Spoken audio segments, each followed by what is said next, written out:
All right, guys. So, just a little intro before we get started. As you guys know, over the last, I would say 4 months, we've been helping brands, no, not brands, but companies, kind of like service-based companies, switch to this build and release model. And from working with over 100 partners, like we have, I don't know how many people we have, but we have almost 200 people that we're currently working with actively.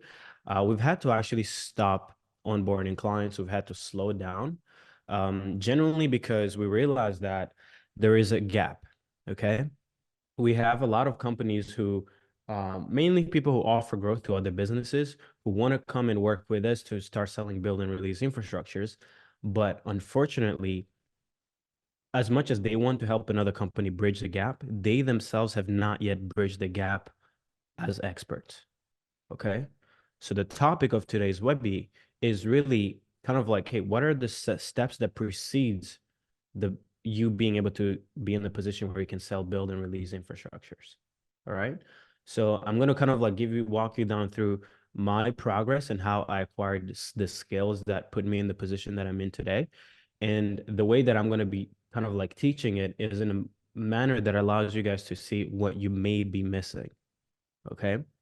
Most of the time, tactics is not the main reason why most businesses are stuck. It's just the lack of skills, right? So I prepared this presentation. It's going to be a little different from usual. Normally, we go really tactical when it comes to like my webinars. I break down specific like infrastructure or process or mechanisms. But right now, I almost like have to stop the way that I normally teach and actually go more into this idea of building up the person and not the business. Okay. Which is something that I haven't yet done. So please be mindful of that when I start doing my thing. All right, perfect. So let's get started.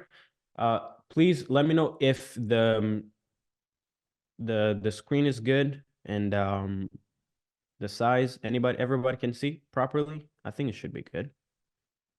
125. Are we good in the chat? Let me know in the chat if it's perfect. All right. I had to put a little bit of lip repair because I'm about to drop some gems and my lips might get dry from dropping too much knowledge. Cool. So let's get started. How to become the most valued asset of any company in 2024. I was looking for a headline for this presentation and I couldn't. I literally picked this headline today, like an hour ago, because I couldn't find a way to kind of like to encompass what I was about to talk about today, right? And I felt like for me, a growth specialist means for me, a growth specialist is probably one of the most important asset in my company, right? So that's what growth specialists are. They're the most valued asset in any company. Without them, companies die, right? By acquiring the five most in-demand skills allowed me to go from an immigrant with a dream to an immigrant suffering from success. For those who don't know me, my name is Serge Gatari, founder of Client Acquisition at IA. Kind of like a growth firm slash growth consulting company where we help businesses scale by helping them change their model, and we partner them with as they scale. The focus for today, I'm gonna be sharing our learnings, the wins, and the failures from helping our partners sell infrastructures in 10 different niches and verticals over the last 90 days. The slight edge of the top 10 growth, top 10% of growth creators, which are the five foundational skills, the six levels of knowledge and cognitive skills, and a $250,000 insurance policy for 2024, becoming a growth specialist. And I'm also going to be showing you guys the application and live case study breakdown of each skill. And at the end, I'm also going to be giving you guys something pretty special as a gift that I always do, especially with the launch of Growth Specialist, right? Um, for those who don't know me, I'm gonna try to keep it really short on the story. My team was like, "Hey, do we need to go through your story again?" Yes, it is, because we have some new people who may not know me. And it's super important to have context as um, to understand everything. So, why am I qualified to share some insights and stories for the next few hours? I was born in Rwanda, July of 28th, 1998. I'm 25. Um, I'm getting there. And I have three brothers, older brothers, and we moved to Canada in 2011, I believe. I was 13 years old. And how did I end up in Canada? Well, someone had to work hard. That person wasn't doing webinars, but he was working 7 days a week for 20 years, right? To allow me and my brothers to move to Canada. And he's now wearing a car in his wrist and flexes my 500K Stripe screenshot to his friends and peers more than I've ever shared it, right? So whenever we go back to Africa or Rwanda or even here, he's like, "Hey, can you send me the latest Stripe screenshot?" And he just sends it to his peers, right? And it's one of the best feelings ever having to, a lot of people work hard, right? Like we all work hard. We're here grinding, but one of the things that I've realized is that success provides you is not necessarily you achieving success. It's you seeing the impact of your hard work and how it affects others, right? One of the feelings that I wish on everybody who's on this call today is to get to a point where you get to witness the impacts of you sacrificing things.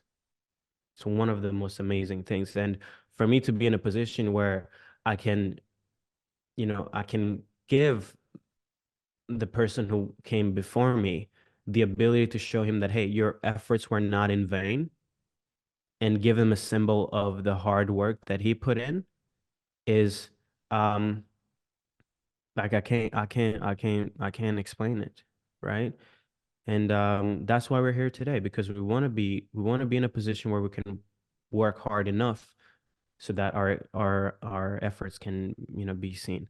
Today, I'm running a company of 30 plus employees and serve over 100 partners in selling infrastructures. We work hard and spend our winters and summers in some of the most beautiful places around the world, and we share wine and create some memories. We just came back from this summer. We went to Marbella. This is the second year we go, mainly because they have some of the most amazing villas. Like I've looked on Airbnb every single place, and I always come back down to like Marbella has some of the largest properties, and I'm a property. I love real estate. I love expensive real estate, and I like to take my team there and my clients, and we like to go just live it up and enjoy the success. Now, how did I end up here? In 2019 and 2020, the failure years that turned into a $5 million in cash collected 24 months later. I took this quote from, I Think and Grow Rich. Every adversity, every failure, every heartache carries with it the seed of an equal or greater benefit.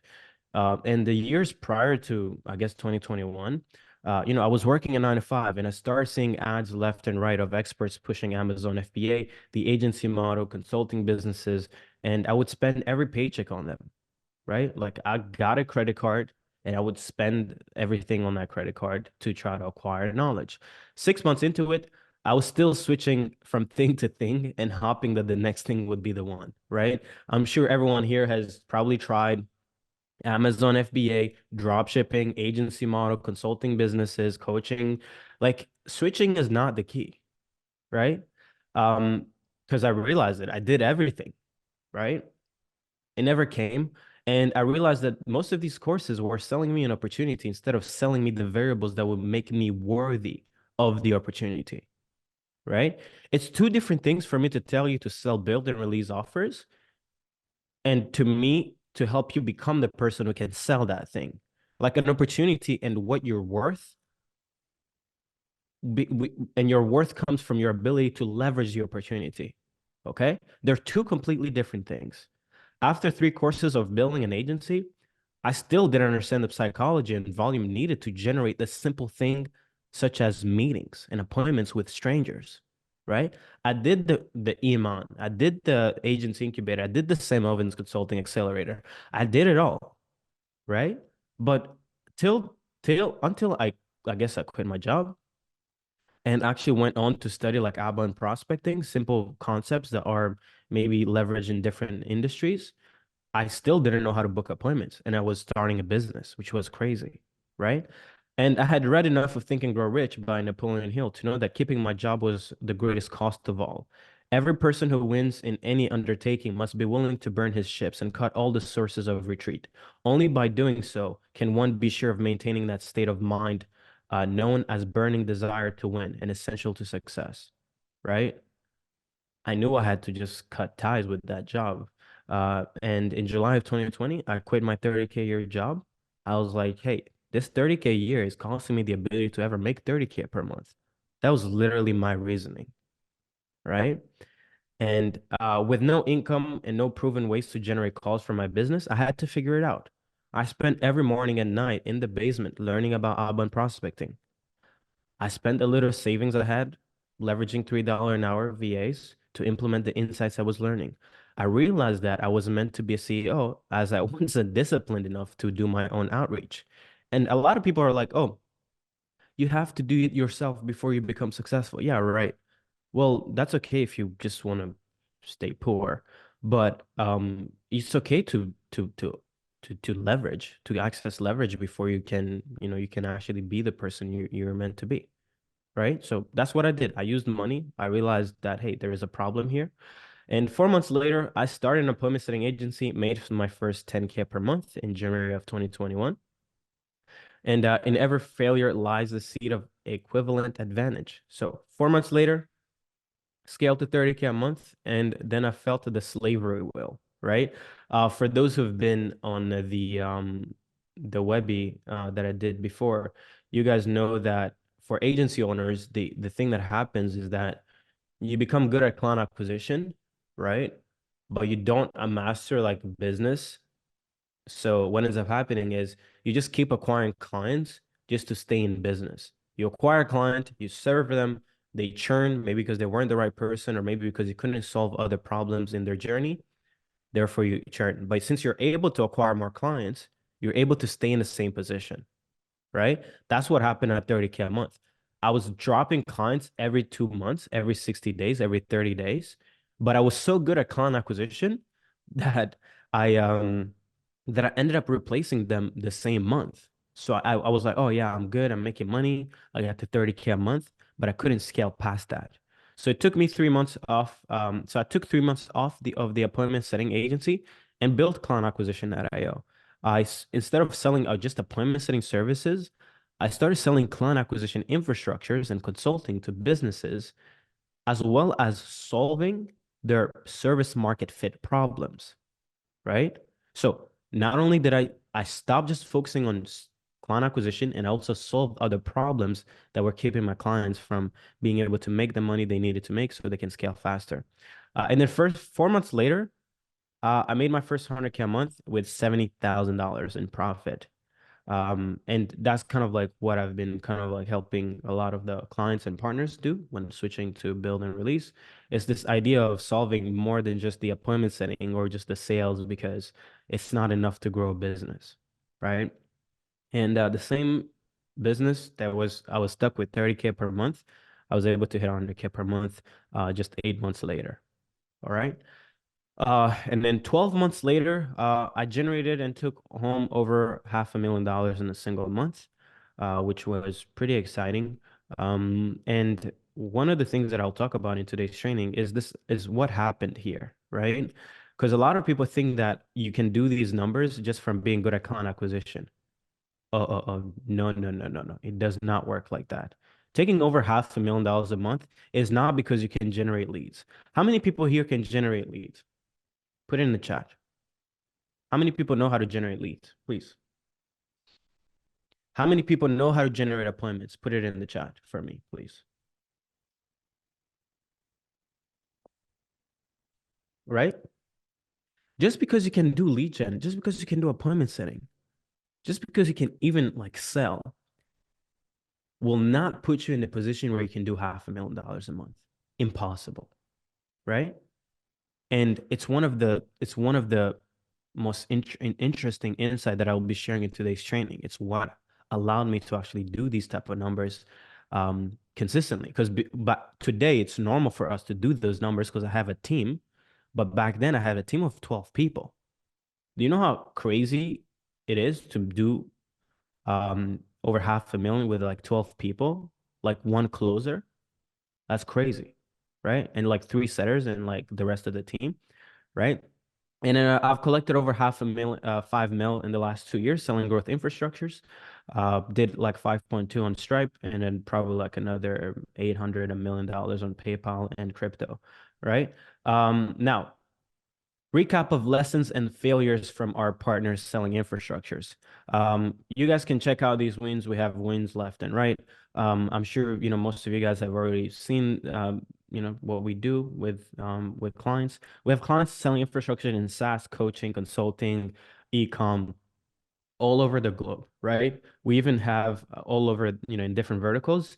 SaaS, we have this, this is a member of NBL, so they're not even in the program, all right? She just closed the 20K deal. One of the things that I'm really excited about is content agencies selling infrastructures. It's starting to be validated. We have Miro, who he signed up in the program after having sold this deal. He sold a 13K content infrastructure um, to I think, an insurance firm, which is interesting. And one of the most interesting thing is how he was able to also retain them. So he sold them the upfront fee plus a recurring fee. One of the biggest bottleneck a lot of you guys have is like, oh, but why would I sell infrastructure instead of a retainer? Well, because it's the only way you can get someone to pay you 13K and not complain about paying you the 2K a month. Try selling someone 2K a month retainer service. I promise you that they will be one of the most annoying clients ever. But if they've paid you 13 grand upfront, and on top of that, they're interested in selling you to pay you 2K a month, they're going to be some of the most amazing clients, right? So content info agencies, if you're watching this, get your butt to work, please. What are you waiting for? Um, and then also another case study, guys. These infrastructures are going crazy. We have Wyatt, 16 years old. He just closed a $12,000 upfront PIF cash in 22 minutes on a sales call, in a 22-minute sales call from selling an AI infrastructure, right? Which is around like it's like an appointment setting infrastructure, right? What's funny is before he joined NBL or even a bit after joining GCP, which is our kind of like our partnership service, he was selling it for $500 to 1,000. I was like, what are you doing? Right? I told him that, hey, if you're building this infrastructure and normally the business is spending 400K to 500K a year to, to let's say on setters or dialers, if you're saving them this amount of money a year, why would you sell it for $1,000? Are you crazy? Right? And then he literally the next day after our call, the next sales call he got, he closed it for 12K. Literally like 24 hours later, the same thing, just positioned it differently he sold it for 12K, right? Because with the system, he's giving them so much cost savings, it's insane. And yeah, I can't wait for you guys. I'll be talking more about it next year when as we start seeing more case studies on AI stuff. But guys, people are selling infrastructures, killing it, retaining clients. So that's it. Cool. Now today we want to talk about in the next what I wanted to talk about is that if you want to really do big numbers, you have to sell big infrastructures, like something really valuable. No more selling lead gen services, all that good stuff. And if your goal is to have $1 million bank balance, like checking account balance, then there's no way you're going to sell it selling your time. If you try to do it like Wyatt did it, $500, $1,000 a pop, you're probably gonna need to live like 10 lifetimes in order for you to have $1 million in the bank. Okay. In the next 24 months, I have a goal of helping 100 plus funders net $1 million. And the only path I know to get there is to sell expensive things that can't be easily replicated by average players. The type that makes people who want to get rich quick feel disgusted and scared of going down the path of being copycats, right? You guys, if you really want to make like big money, you have to do things that are super hard, like really hard. Like this 16-year-old who just sold it for 12K, even I wouldn't want to do what he's doing. Like that's how hard it is. And that's why it's okay to do 12K. That's why it's okay for him to charge 20 grand because he spent the time becoming a master at his craft, right? A lot of people want to sell, build, and release, and they haven't even spent a day on a Webby. Like people will literally not finish this Webby and expect to do numbers. It's impossible, right? And just a quick summary of the growth creator model. The growth creator model is really simple. You to go from being a commoditized agency service provider, charging low retainers, which leads you to not being able to afford talent, which means that if you don't have talent, you can't deliver results. If you can't deliver results, you end up not being able to retain clients, which ends up keeping you in the same loop of selling one-off services, appointment setting, cold email, Facebook ad, short form, and you maybe will make 30K to 50K a month, but you'll be in pain. We figure out that the best model to leverage is to move to the model where you're accessing more leverage. More leverage in your offer means you can charge more money. When you charge more money, you can afford better talent. When you have better talent, you can get better results for your clients. If you get better results for your clients, they will want to stay, right? And this is the effortless way to get to 100K to 500K a month, right? Um, so that's kind of like the juices. Um, and some of the things we've kind of like we get clients to do is to just bridge the whole gap, right? So if you're in e-com, help a brand pick better products, maybe set up infrastructure for their creative infrastructure, omni-channel media buying, SOPs and systems, help them increase their LTV with the retention infrastructures, right, and mechanisms. Or if you're, let's say, helping businesses and you're in the B2B space, help them dial in their offer, set up a lead gen infrastructure, set up an appointment setting infrastructure, and consult them on their sales process, right? But the model is really simple. You need to be able to build an offer that bridges the whole gap, okay? Takes people from strangers to money being collected. These models allow you to get out of the Red Sea of competition by forcing you to be good, okay? Everyone is trying to make more money by making bigger claims, making bolder guarantees, becoming a growth partner, and by giving free things away and becoming a coach. But let me ask you a question. How hard is it to do any of the things above? I can make a bigger claim today. I can make a bolder claim this second. I can change my title on Instagram that I'm a growth partner. I can start giving away free insights, even if the insights are bullshit, right? And I can claim that I'm a coach.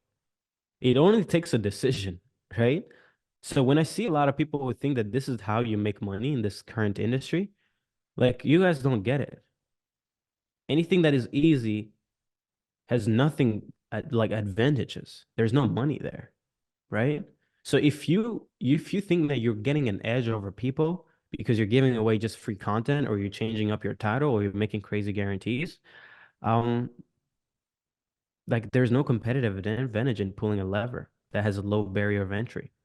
So if you want to get paid like the top 1%, you need to find the highest barrier of entry and embrace that offer in vertical and niche. Okay. That's how Gym Launch did 17 mil a year, bridging the gap, right? I think Hormozy went from like 3 mil a year to $17 million in the next 24 months by simply pivoting in the gym industry. What he leveraged was, oops, he essentially built an offer for gyms where he would solve everything for them. He's charged it for 16K when most agencies in the gym industry were maybe selling it for like 2 grand a month, at most 4 grand a month as a retainer.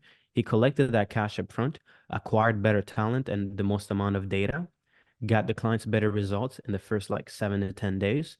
And since he was getting them crazy results, well, they wanted to stay. So he built a retention offer, kind of like a subscription retention subscription model. And everybody who had been into the front end offer where he scaled them pretty fast, stay there by paying 3.2K a month, with a commitment of a minimum of 12 months. But the beautiful thing is they went from selling a 16K, agreeing to pay 16K, to agreeing to pay 3.2K. So that means that they went from, hey, you just bought 16 grand. Are you okay with buying a 3.2K a month offer? So they downsell them the upsell. They downsell on the price and upsold the length. Okay. A lot of people don't know how to structure great ascension models, and it keeps them poor. Most people are like, oh, I'll get you in for 2K a month and then I'm gonna sell you a 10K package. Yeah, right. Are you crazy? That doesn't work like that. Only a few businesses will be able to afford that type of model. But when you anchor them at a higher ticket, and then you can downsell them to something cheaper. And Gym Launch got to one point over $1 million in MRR, not $1 million in ARR, 1.6 over 1.6 million a month dropping in the bank consistently, right? With less than 1% churn, which is never heard of. Like, congrats to that guy. Shout out to him. He's a G, right? Um, and yeah, he leveraged, took 17 mil in 24 months later, which is legendary. And one of the things that I've been personally getting our clients to do is this idea of this new growth creator ladder, which is get people in for free, give away free insights, the process you use, all right? And then build and release, sell them a build and release, something in infrastructure, something stupid expensive, 10, 20, 50K, even 100K, depending on if you go to enterprise you can sell it for a lot more, right? But when you do finish selling them this thing, you want to retain them. And you can retain them on your retainer service, on management. But the one thing you guys have to understand is that the more the next offer has to be more leveraged, meaning you do most work here, and here it's a lot more leverage. And the more you go down this path, the more leveraged it is. When you become a partner, you access equity in a company, you're not necessarily working in that company. You're just giving advice, right? You're an advisor in that business. So a lot of people just completely reverse this around, and they start with their most expensive thing or their retainer services. No, no, no, no. That's not how we do it, right? Cool. And by the way, I'm going through this really quick because it's important for people to understand it, but I created a 13-hour presentation on this, right? The old model was spend money on ads or outbound prospecting, generate calls, acquire a client at little profit, break even, or lose money on the front end. Become profitable in the next payment plans. Most of the time, you lose them before you make any real money. Get 5 to 7 loyal clients who stick through and who pay for your living. But the rest will churn and you will have to be replace them constantly. Work 70 hours per week only to stay in the same position.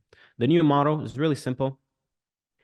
Spend money on ads, aka or outbound prospecting, generate calls, sell an infrastructure with a defined end, right? Differentiate yourself from the rest. 85% profits after cost to acquire a client, as you're charging 5 to 10 times your normal retainer upfront. You get 95% of a client to stick through and pay the whole term. No option to churn, as you're not selling promises. Instead, you're selling an asset, which will always be delivered on, right? Retain 30 to 40% of every client who buys on the front end offer, right? And you retain them on a leveraged subscription model where you have your recurring revenue, and you retain them on and you increasing your enterprise value, right? Now, whose first time that is anyone here is the first time I explained this model? Um, confusing as the confusing as the model makes so much sense, more so to Upper, but how do you obtain the leads for your closes on such a high ticket offer?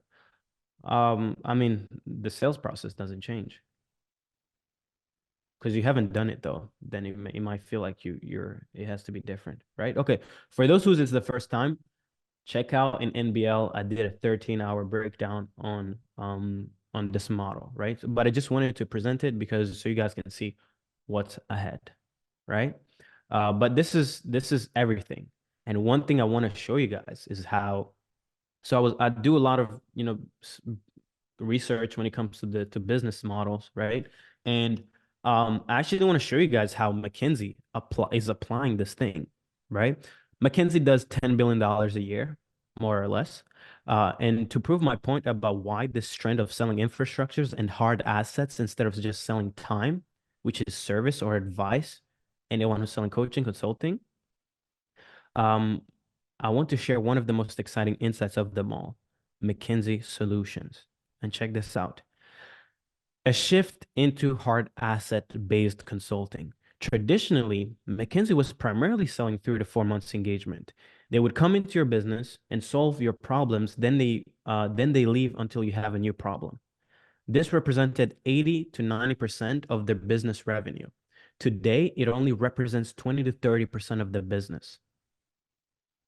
In 2007, 2008, McKinsey came up with McKinsey Solutions. The idea was to shift from advice, judgment, and soft deliverables and move into an asset-based consulting. What does that mean?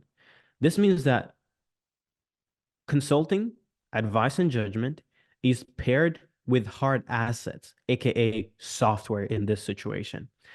This model today represents 70% of the revenue.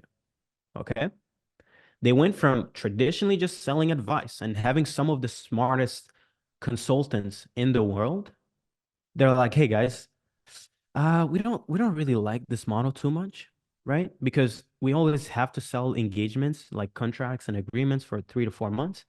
And we always have to jump. So how can we create a better model, right? And then they realize like, oh, we can actually just come in instead of necessarily just selling advice, we're going to sell an infrastructure that solves a specific problem. It could be a financial problem, it could be a management problem. And they acquired a bunch of companies, right? Now, why? And they acquired a bunch of softwares, and now every business that they work with, they leave a piece of software in that business, right? Now, why did they do it? With the speed at which technology is improving, they realized that relying on people's expertise would be a risk for their business. Therefore, they looked at macro shifts and looked at who was helping their clients better and through cheaper solutions. Cheaper solutions means technology, right? And then they leverage that trend. Why would a company pay you millions of dollars to do something that a system can do for 100x cheaper? Instead of fearing technology, they embraced it and have acquired over 30 different companies, 30 different solutions, 30 different softwares that they leverage when helping a business.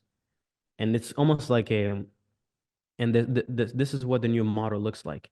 It's something called methodology prescribed in technology, right?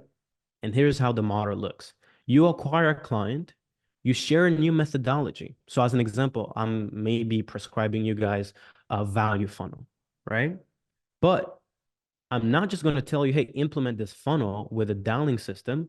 I'm going to give you an infrastructure that dials that in for you. So it's a methodology, right? Just so everything is clear. The process is not just, I'm not just telling you, hey, you need to do this.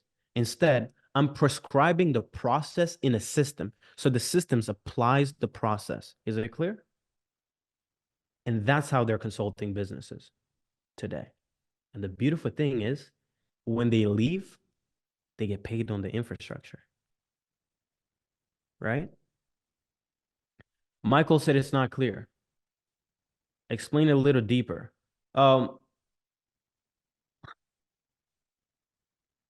Let me think. Let me think. Let me think. I would have to think. I'll figure it out. I'll think of something, right? But it's really simple. It's like, okay, as an example, in half a mil program, I had the option to run the business 2 ways.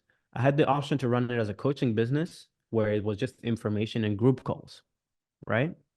But the route I personally took was I don't just want to tell you what to do or show you how to do it and coach you on it.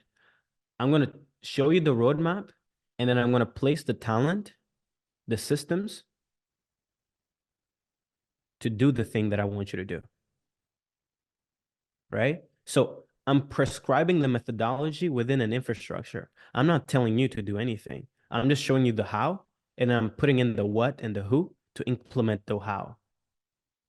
Does that make sense? So that's technically how they do it. They solve problems through technology instead of just giving people advice. And then this is how the business model now looks. I'm going to zoom in a little bit. So now anyone who's selling infrastructures will have a high profitable front end cash cow where they sell the methodology, the insights, the how, and then they sell at the same time an infrastructure that implements the how, right? Which is software, talent, SOPs. This can easily, get you to $5 to $10 million a year and beyond. But this allows you to have a sticky backend. And this is where you build recurring revenue. And that's where future cash flow gives a business more enterprise value, where you have data and insights, software and systems, and community. These are all leveraged solutions. This don't require you a lot of your time, and that's where you can really scale it like crazy. Okay? Cool. Perfect. In case of McKinsey, they scaled this to $10 billion. So I don't want anyone doubting if this is scalable or not. The purpose of today's presentation isn't about the growth creator model. In fact, selling infrastructures has raised a whole new set of insights and problems. And this is the reason why we're here today to discuss the main obstacle people are facing when trying to sell, build, and release offers.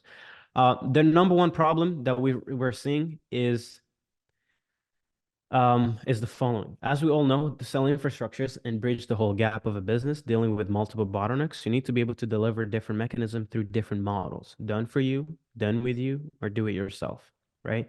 You need to be able to solve offers, lead gen, appointment setting, sales. But the biggest indicator to failure that we've noticed is simply the fact that founders have only mastered one mechanism, but they know nothing about the other mechanisms and solutions. Something I may not have clarified is the fact that to successfully deliver each solution, um, it, it's its own process. Like for you to solve the offer for a business, it's its own thing. It's its own different beast, right? Lead gen, it's its own thing. Appointment setting, you need to master it. Sales, you need to master it, right? As an example for offer perfection, you need to be able to notice the right market. You need to leverage the right trend. You need to find the right pricing. You need to find the right positioning. Okay. Lead gen, same thing. The right platform, the right targeting, the right messaging, the right systems. The who is going to implement it, the sustainable cost. It needs to be predictable and scalable. Content infrastructure, same thing. Appointment setting infrastructure, same thing. There's sales, same thing. There's a bunch of stuff that you need to master before you can actually sell infrastructures. This discovery led me to analyzing the top 10% of clients and partners who were able to scale past 50K to 100K a month effortlessly, as well as the bottom 10% who were unable to scale past 10K per month. And it gave me the foundational skills, right? I reviewed over 600 case studies that we have quantitative and qualitative data about the company's growth and the founders. And I noticed a trend. The fastest growing companies were run by CEOs who all had a minimum of these, who had all these five skills in common. They could spot trends and build offers around the trends. They could generate attention organically through outbound or ads. They could build systems and communities to collect data and own attention. They could build sales assets, content to nurture and create intent at scale. They could set appointments and close those appointments. Okay? They all had this mastered. The bottom 10% of companies we work with and who had a hard time scaling past 10 to 20K, 30K per month only relied on the one skill they liked, or simply thought that working with client acquisition.io would work like the lottery, where you paid an invoice and hopefully won something from the simple fact that you paid an invoice. Unfortunately, it doesn't work like that. And I'm here to remind you that no matter how much money you invest in services and products meant to help you increase your earning potential, the only way your earning potential will increase is if you become more specialized and acquire depth. Some people on this call will be like, well, I already know how to do most of these things and I'm still broke. Amazing. Let me give you a different lesson about knowledge then. All right. This is something that I got from literally a podcast, right? And it was a great way for me to kind of like put things down as to why some people who know things still can't achieve success, right? So the next point I'm about to share is what separates the top zero, whatever number this is, from the bottom 99.999%. I've spent the last few years trying to define and understand how people living on the same planet, breathing the same air, and accessing the same information can have such a gap in their lives, in the lives they live, and what they end up accomplishing. Removing luck and environment from the equation, if we all have the same inputs, like in any system, we should technically be able to generate the same output, right? For those who don't know how a system works, it's inputs, process, output. Inputs into a machine gives you the same output. Inputs, process, machine. But how come we all have the same access to YouTube? We all have access to the same books. We all have access to the same everything, but we're still unable to achieve the same outcomes. That's been something that I've yet to understand until I noticed what this is. So let me show you guys. Well, that's where I was wrong. I learned recently that there is levels to knowledge. The deeper you go down the levels, the more leverage you acquire from the same information, aka input. The deeper you go down a specific spectrum of knowledge, right? The more leverage this input you have on this input. Your inability to extract more from the things you know due to the lack of depth is keeping you stuck. Let me repeat this. I would probably suggest you guys take a notebook and write this down. Your inability to extract more from the things you know due to the lack of depth is keeping you stuck. It's not that you don't know what I'm about to cover today. It's that you don't have depth to the concepts. And that's keeping you stuck. We all know that we need to do outreach. We all know that we need attention. We all know that we need to deliver results. Well, how come Jeff Bezos makes $1 billion a day and someone can't even have food to go buy their cigarette that they smoke? Anyway, cool. Perfect. So now let's go over the levels. So level number one is knowledge. Level number two is comprehension. Level number three is application. Level number four is analysis. Level number five is synthesis. Level number six, we can kind of like put, let's say if we were to put people here, it would be like Bezos is at this level, right? Level number one in knowledge is, pretty simple. 90% of the people spent their time here. Although they've dumped a bunch of their information in their brain, they're still pretty dumb because they have no edge over the rest of society, right? They know what everyone knows. Success is only created from information advantages. Okay? If when you know, if you're average, let's say like if the information you have is the same as everybody else, then you will never be able to create a extra. You will never be able to create abundance because the abundance is only created from you having an information advantage. You know something that others don't, right? Level two is comprehension. Comprehension is about understanding the things you're learning, right? Do you understand the things you know, or do you just know the things? Knowing and understanding and comprehension are two different things. This requires you to have more curiosity, as you don't have to do it. You have to want to gain the depth of knowledge. It has to be something from within, right? Unfortunately, knowing and understanding won't get you paid either, unless you're a teacher at school. So just because you also understand concepts does not mean shit. This is where everyone stops, as it doesn't put you at risk. I've done, over 10 webbies and spent over 50 hours sharing the knowledge and helped thousands of people acquire the understanding. But only 1% of people attending these make something of themselves with the new knowledge and understanding. And that happens on the next level, right? Until you skip this not level, nothing will come from you knowing new stuff. Level number three is application of knowledge. The worst thing you can be is smart but broke because you're afraid of facing failure. Applied knowledge is where you start experiencing results, but also where you start being at risk. Imagine if I never quit my 9 to 5 and felt okay taking that risk in order to apply the knowledge I had been soaking up from millionaires, right?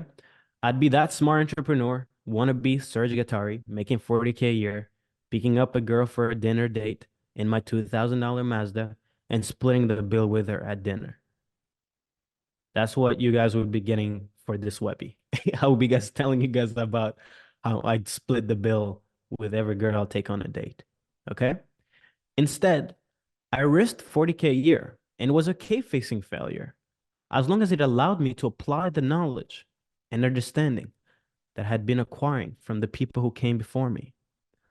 I believe this is the layer that allows someone to scale past 10K per month. Anyone here who's not in the arena and all you have is just desire to do this, desire to make money, blah, blah, blah, blah, blah. You watch YouTube videos every day. It doesn't mean nothing. It doesn't mean nothing. You need to get in the arena. Quit something. Give up on that thing. Take the risk. Okay? This is the price to pay. Okay?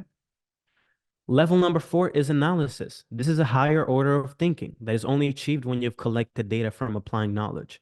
It goes beyond mere memorization or comprehension of information, focusing instead on understanding the deeper structure and meaning behind the data or concepts. At this level, you're able to break things down to their smallest components and can see how everything affects everything, which in return gives you control of the input. Most people at this level are rarely unable to scale past 30K per month. When you can break things down to their finest components, like I give you like a campaign, you can just like break down how everything affects everything. Like, oh my God, you're dialed in, right? Synthesis is level number 5. Synthesis is critical for creative thinking, problem solving, and advanced learning. It goes beyond analysis, which breaks down information into parts, by instead combining and constructing new meanings or application from diverse pieces of knowledge. In synthesis, the whole is more than just the sum of its parts. It's a new and original configuration. When I came up with the thesis, the growth thesis, it was my way of breaking things down in parts and building them back up to form a new thesis. All right. I was able to do it because I had gone through these levels for every concepts. I analyzed models, I analyzed different systems and processes. I understood the underlying mechanics and laws ruling they behaved, ruling how they behaved with each other, then created a new thesis to make everything easier and simple to understand. The easier I make things for others, the faster they apply it, the faster they get results. You can think of my webinars as my way of walking you guys through the first 5 layers of learning, right? I'm going to be breaking things up apart. Then I'm going to be putting them back together to give you a new meaning. All right. Once you've gone through all these stages, then you get to achieve judgment. This is considered as one of the highest, if not the highest, cognitive skills, level of cognitive skills. It's only achievable after you've gone through the first 5 levels. Where when you're at this level, you see truth. You become the one, right? And when I say the one, I literally mean like you become the one, like fucking Neo in the Matrix, right? I mean, I don't know if you can fight, but you can fight. I think you can fight at this level. And if you want to fly, you can fly. Maybe you cannot fly like Neo, but maybe you may buy a jet. Okay. The jet may be the thing you use to fly, but literally, like you start seeing the Matrix, right? Everybody's here is like, I know Andrew Tate told you guys about getting out of the Matrix, but what he should have told you is what you guys need is judgment, right? Um, and if we were to pick people who are at this level, who've mastered this game, you would have people like Warren Buffett, Elon Musk, Ray Dalio, John D. Rockefeller, right? If you guys don't know this guy, you guys should find him out. I want to give you guys his name. And then we have this guy. I think he's been putting in a lot of workouts, but it's okay. I'm gonna go to the gym after this. Um, but they're all worth more money. Like it's ridiculous. None of these. So here's the thing, right? All of these people, like combined, they're worth. I mean, don't even combine them. How do you make sense of being worth $250 billion? Like, how? How does that even make sense? 400 billion, 15 billion, 119 billion. You cannot get to this level from you being a good, great hard worker. It doesn't work like that. None of these people, and what's funny is that they're not the best at any given skill, right? Jeff Bezos is not the best guy to pack boxes. He's probably not the best engineer. He's probably not the best e-commerce paid advertising media. He's not probably not the best person at configuring the website and showing reviews. But they are worth more than countries because of a simple concept of their judgment. It's how good are their decisions. And decision making is only great as your judgment. They see the truth where others see truths. Okay? Even though he has his sunglasses on, he can see clear, right? And you can tell he can see clear. Guys, look at this guy. You can tell he sees clear.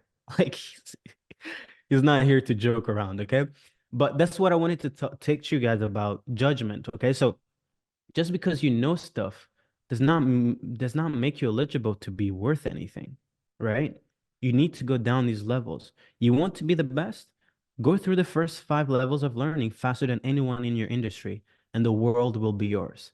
If you've been stuck at the same place in your career or business, if you are unaware of what's keeping you in the same place, if you're looking for a path to making it reasonable for a business not to scale past 10, 20K, 30K plus per month, if you're tired of only being a component of the system instead of their entire machine, if you only have one skill and starting to realize that it's being commoditized, if your goal is to become sophisticated enough to not just command any price, um, but most importantly, control your future, then you need to become a growth specialist. And my definition of growth specialist is someone who has acquired the 5 foundational skills after having gone through the 6 levels of learning and acquired a level of judgment that is invaluable for businesses. Anyone who tries to grow a business without acquiring the level of judgment that only comes from acquiring the 5 foundational skills and experience will only keep failing until they learn to see the truth. And I'm sure people on this call, you guys have tried it. I mean, the fact that you guys are even on this call means that you guys are not necessarily just sleepwalking through your life. It's because you're seeking something. So I'm sure you guys are already taking your first steps, but I need you guys to understand this. You will keep being punished until you learn that there is a price to pay and that there are certain requirements to success. Okay? And these 5 skills are the best. Like, I think they check off all the requirements, right? The best income insurance policy you can have is becoming a growth specialist by acquiring the following skills. Research and analysis. You need to be able to find trends and offers looking at macro trends. You need to be able to generate attention. It could be outbound, it could be inbound, outbound prospecting, inbound, marketing, owning and retaining attention. You need to be able to collect data, build communities, and educate and belief shift. Educate and belief shifting through leverage sales assets. This is through content, and you need to be able to master converting attention into money by mastering appointment setting and closing. You can solve the top 3 most painful problems a business can experience, which are lack of product and service market fit. Most businesses don't have product or service market fit, meaning they're selling things that they want to sell instead of things that the market wants them to buy. Lack of a predictable way to generate interest, leads, and appointments, and an ability to collect money. Each of these problems can generate you 6 to 7 figures per year solving it for businesses. You can't scale your own business until you solve them for yourself, right? That's something that is important to understand. A growth specialist these skills can either be applied for you to help businesses or they can be applied to scale your own business, right? Now, what I'm about to do right now is walk you guys through a breakdown of each scale and insight to being applied. And we're going to start with the research, the trends and everything, okay?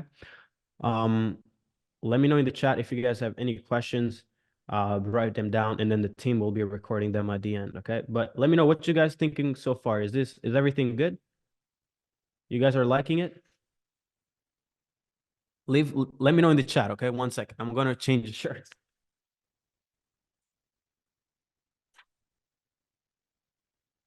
All right. Love it, love it, love it, love it. Cool. So, this part here is about to be exciting. When selling an infrastructure, do you also develop on infra software? No, no, no. You don't need to do an infrastructure. It doesn't have to be tech. It can also just be people and systems and processes, right? All right, cool. Let me walk you this part. This is about to be exciting, so please pay attention and do not leave until I'm done with this part, okay? Um, Leaving in the future versus building great offers.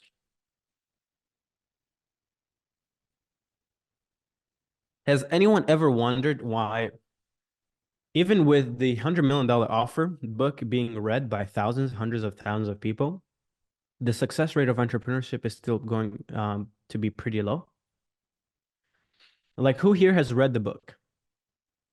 Who here has read the book and is uh comment in the chat? Who here has read the book?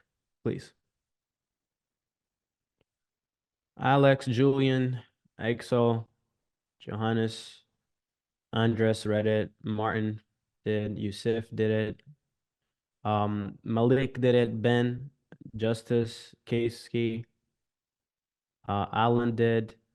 Simon did. Arthur did. Okay, love it. Cool. Joshua did. Perfect. Can out of everyone who just said they read it, how many are doing over $1 million a year? Let me know in the chat.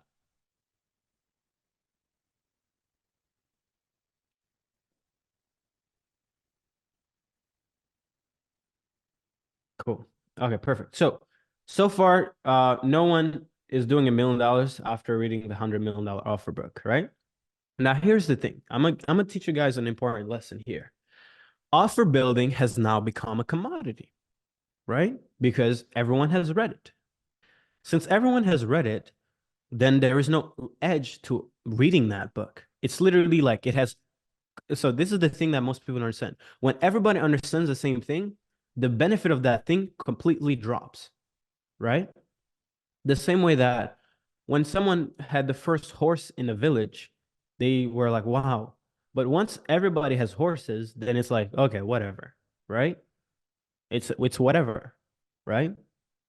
This means that no matter how hard you try offering guarantees, to be honest, you can even try working for free and you'll still struggle to get clients or get a job.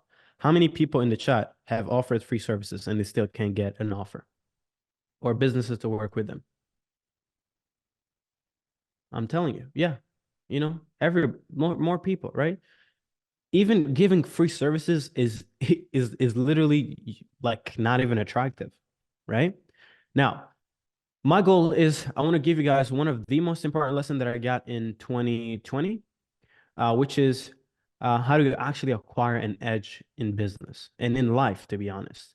And the answer is to live in the future. Please pay attention to this, and hopefully I'm going to be able to explain it well.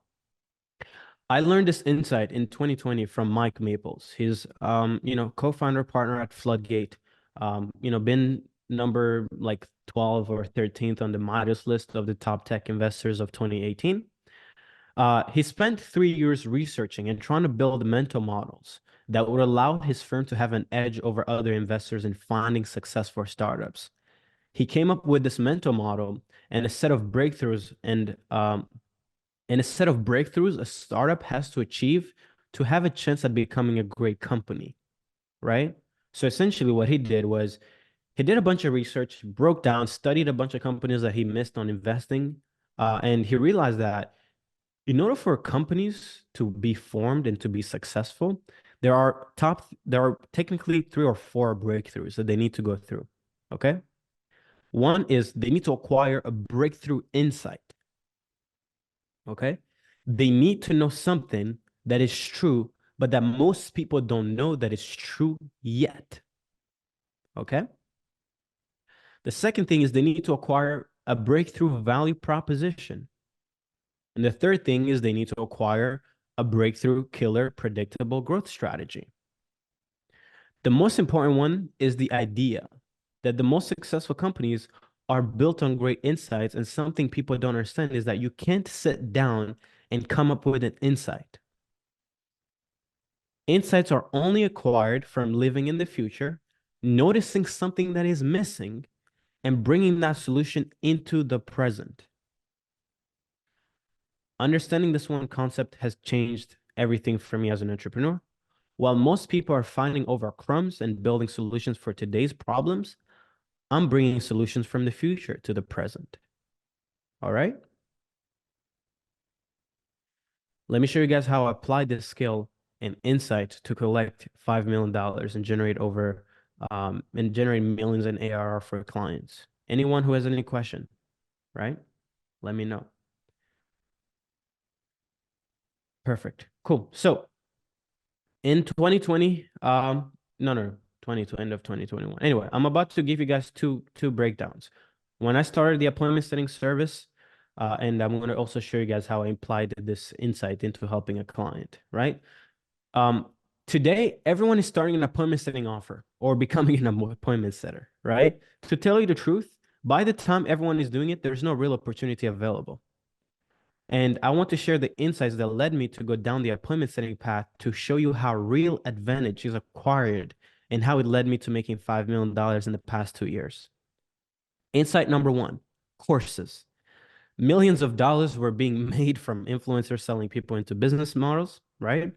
And if you asked Google back in the day, it was predicting that this e-learning space would become a 300 billion per year industry.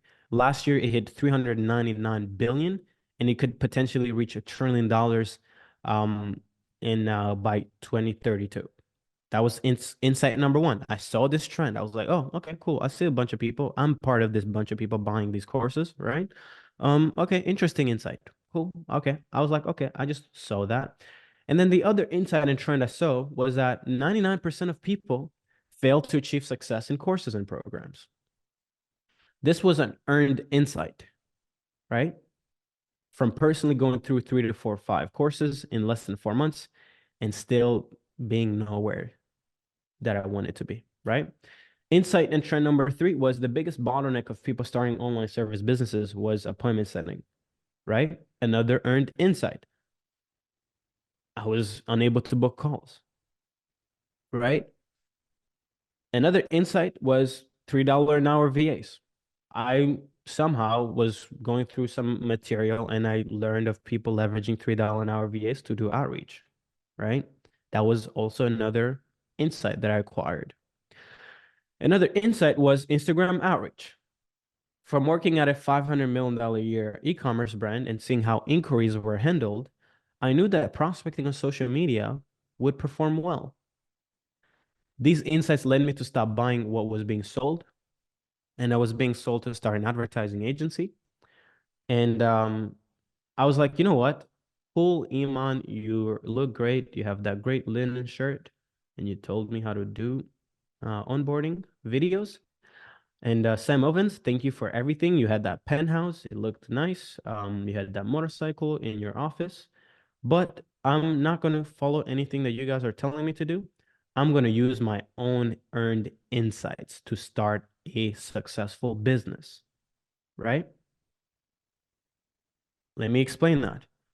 None of the things I had been told to sell that I bought into made me successful.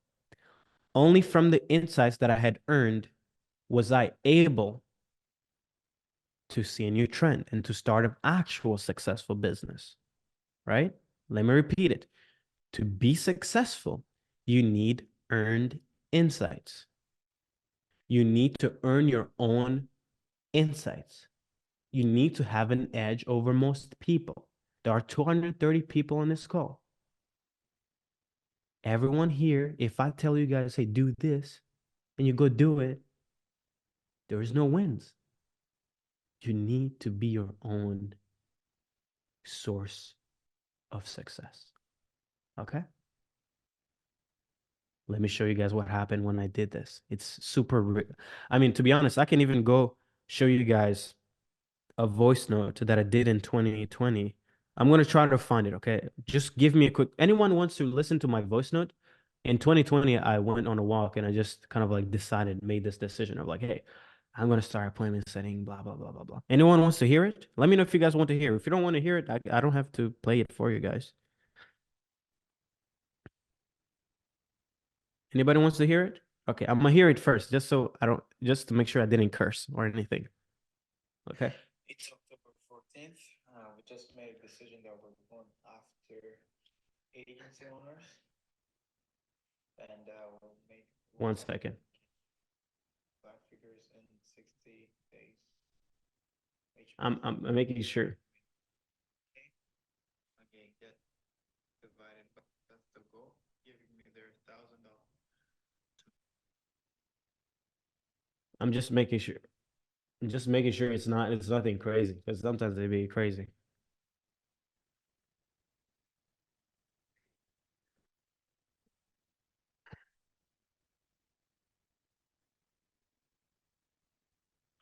And goal.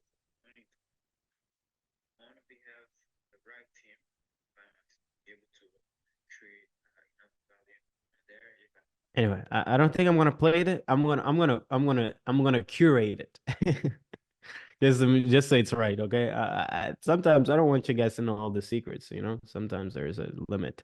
But anyway, I'm gonna show you guys what happened once I did this decision, right? I made the decision in October to leverage my own insights instead of following what the gurus were telling me to do. January of the following month, so 2, 3 months later, I hit my first 10K a month. Guys, I quit my job in July, right? I quit my job till October, November. I did acquire a client, of course, for the paid ads agency, but I couldn't scale to 10K a month up until I realized that, like, oh, you know what? Let me use my earned secrets instead of just listening to this person who's advertising some crazy lifestyle, right?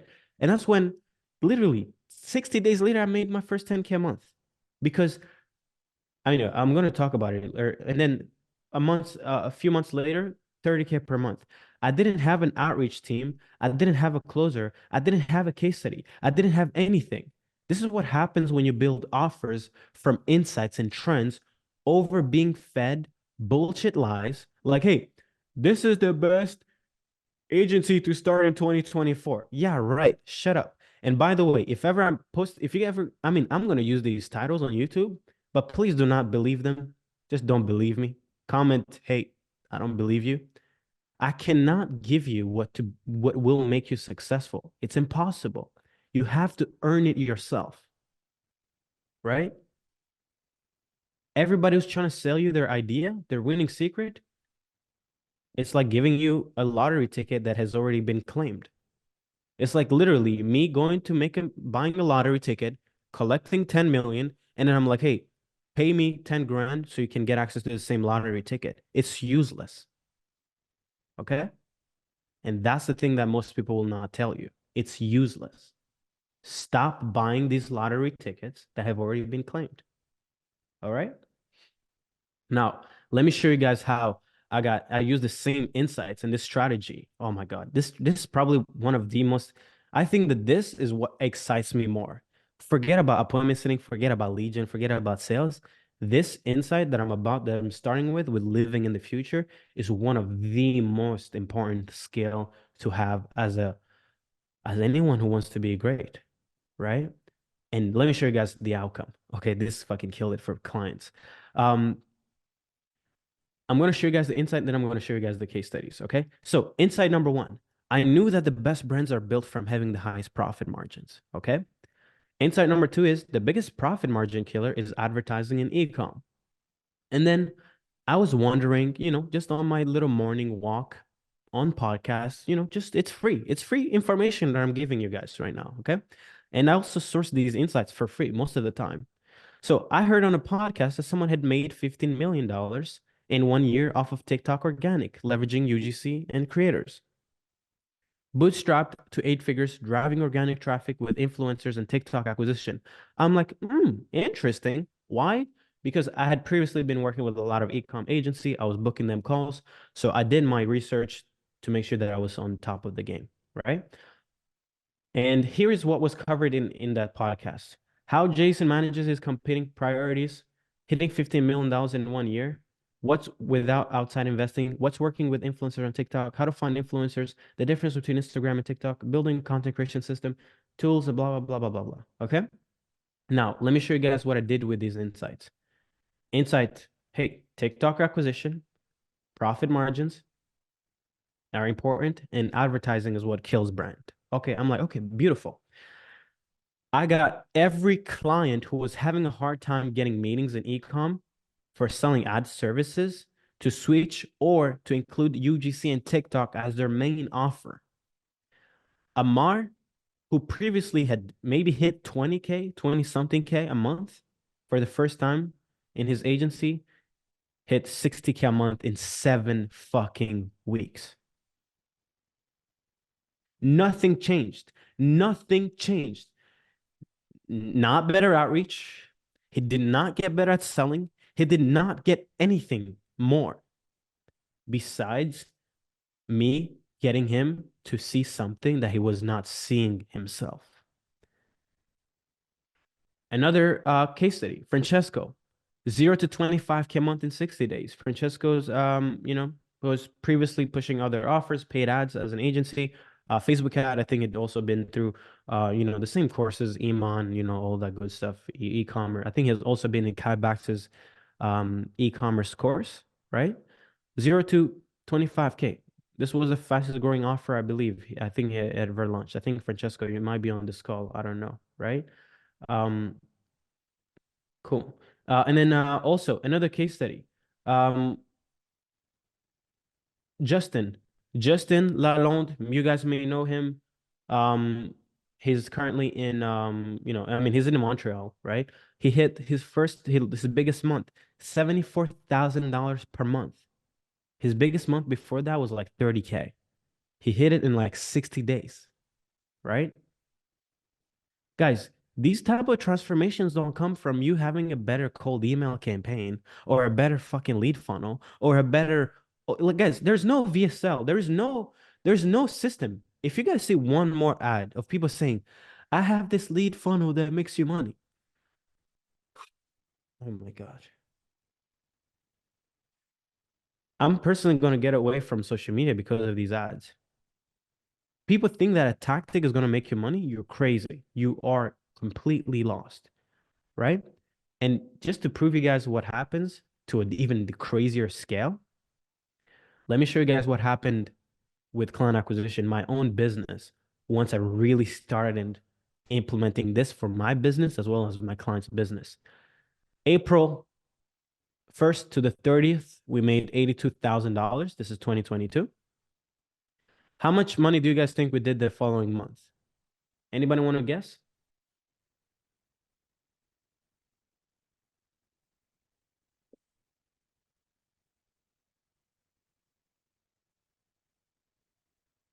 Come on, guys. It was still 2022, early 2022. I was still broke, guys. Don't put out 400 grand. If you gave me 400 grand in 2022, early 2022, I would have probably gone mad and bought a home in Colombia. Who's been to Colombia? I know you guys have been to Colombia. I'm joking. All right, cool. So the following month we did $183,000. We added an extra $100,000 in a month from the fact that we solved a huge problem from my ability to see trends. Do you know how hard it is and expensive to buy an extra 100 grand in a month? That's literally an added of 1.2 million ARR in 30 days. Didn't spend more money on ads, didn't do nothing. Literally, like I literally didn't do nothing. I didn't hire more people. I didn't hire more closers. I didn't do more outreach. I didn't set more calls. The only skill I leveraged here was my ability to leverage trends and to see markets where there were things where the demand was higher than the supply. And holy shit, did it feel good, right? What's the margin? Did someone say what's the margin? on 183K, I think I was still paying the cost to run the business was still like 40, 50K a month. So I probably cleared over uh I don't know, like 120 grand profit, I think, right? Um, yeah, like guys, if you guys want to make a hundred clear six-figure profit month, like you can't do it from hard work. I'm sorry, but you're gonna work yourself to death if you try to clear 100 grand profit. Anyway, without my ability to find and analyze trends, none of the above would have happened, and I would have even been here today. Therefore, the number one skill to master is your ability to find trends in an industry in any industry where the demand for an industry where the demand of a specific solution will be greater than the supply of that solution. If you can master this, you will be consistently lucky. If you don't, you will grow old before you get any exponential growth. This is where you guys hear people say, "Hey, I've been running a business for a decade. I just made my first million." I'm like, "What have you been doing?" Right? Have you not been joining any of my webbies? Right? And in my opinion, this is the first foundational skill of a growth specialist. Okay? Was this helpful, guys? Was this number one skill important?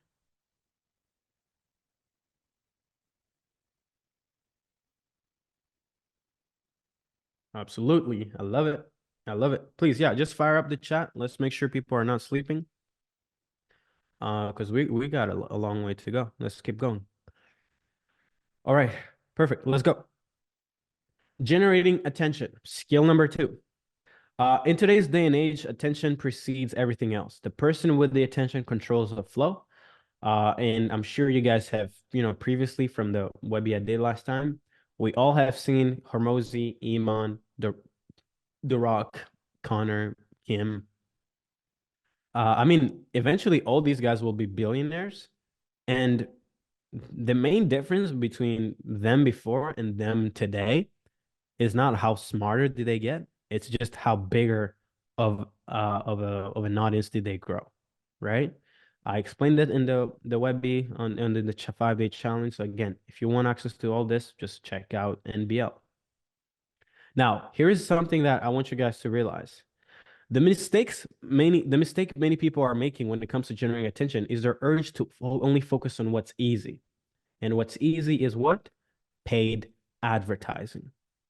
From everyone on this list here, okay, whether that be Hormozy, whether that be Iman, whether that be The Rock, whether that be me, right? A big part of their reach comes from the fact that they earned attention. They earned the attention of the millions. They did not just buy it. Okay? There is media buying, and then there's earned media.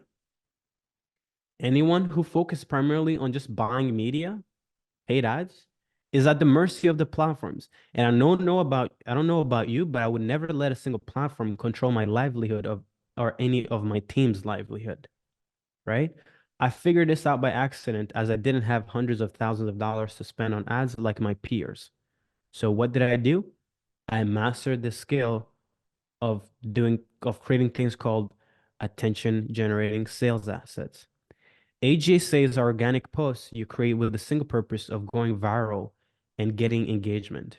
Last month on Twitter, I got almost a million impression, and I don't spend money on ads on Twitter at all. And it's literally just from writing, right? This was a thread, 100,000 people saw it. I did this in January. Um, it got 300,000 people to see it, 1,700 people to comment. I did this, 71,000 people saw it.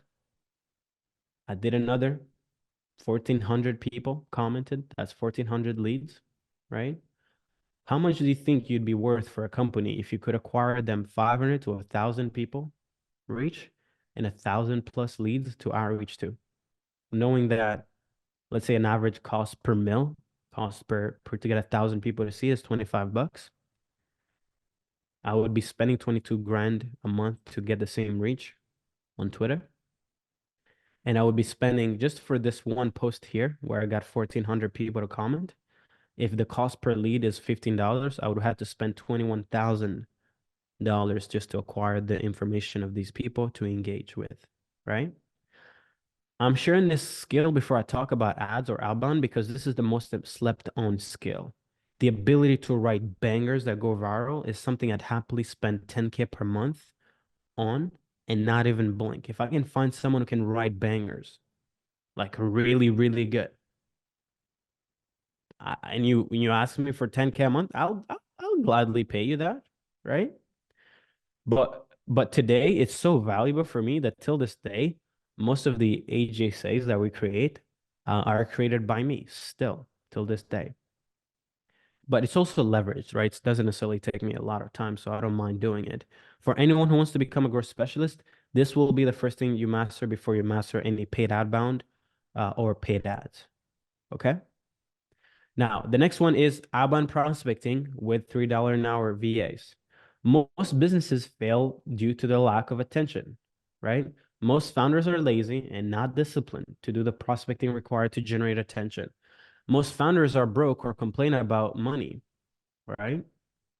I'm sure some people here complain about money. If I said, hey, it costs 10 grand, you'll be like, okay. And I would also complain. If you ask me, it costs 20 grand, I'd be like, I don't know about that, right? But I'll spend 10K a night on a villa. I don't mind because, it's an experience. But most growth experts are selling growth mechanism that cost an arm and a leg, paid ads. For everyone here, anyone here selling paid ads as a service, as their main thing? In the chat, let me know. Yes, yes. Okay, cool. Perfect. So I'm sure you guys know that one of the biggest bottleneck is that people have to have money to pay you and they have to have the money to spend on ads, right? And knowing just going through these points in 2020 and in 2021, I was like, well, most people claim they're broke and some of them are really broke. And most of them are lazy and undisciplined, and most of them don't have the attention to be successful. I was like, you know what? Let me go all in with outbound prospecting with $3 an hour VAs. In 2020, I made 12K, right, for the full year. In 2021, I collected over 400 grand, I think almost $500,000, right? I skipped, I went from 12K to multiple six figures, right? And the main thing that I really had mastered was outbound prospecting, right? I knew how to design outbound campaigns to really get strangers wanting to speak with the businesses I was building these campaigns for, right? And I can kind of like try to show you guys some of the flows real quick. Um, one second. I'm gonna show you guys real quick some of the flows, and then you guys can kind of like see it. We'll see if you guys can see it.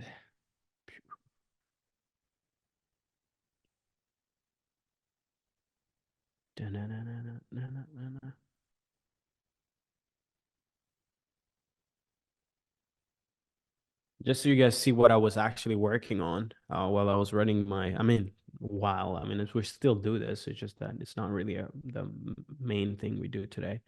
But I would literally design outbound workflows based on the different businesses that we were working with, right? I had to design how we would qualify them, how we would engage at scale, how we would generate responses, how we would create trust in the first two or three messages, how we would find qualifications and inefficiencies, how we would educate and sell, how we would evaluate attention, interest, and offer the sales call, right? And this type of work is super, super valuable for a business. Like if you can come in and you can design this for a business, like it's super, super valuable, right? And we did it on different platforms. We did it for, different approaches. Instagram, Facebook, how would you go about prospecting, value approach, complement, attribute, specialization, proof, provide email addresses, follow up, viewed video, blah, blah, blah. Different workflows. And this is kind of like what we were doing with the business. Okay. And this is what allowed me to, I guess, make my first almost $500,000 a year. Um, with by just mainly mastering this one skill, appointment setting with VAs. Okay. Volume negates luck. So therefore, the $3 an hour sellers would send at least 200 messages a day. Leverage sales assets in the outbound campaign to create desire in intent, right? I would get my clients to build sales assets. I had built a pretty good framework around kind of like building video sales letters, and that would kill it. Most people were just focused on direct response, and I realized that there was a path to getting more leads and appointments by leading with value.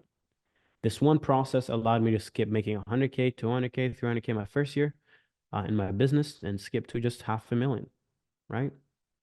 As a growth specialist, you need to master the art of outbound prospecting with $3 an hour setters and leveraging sales assets.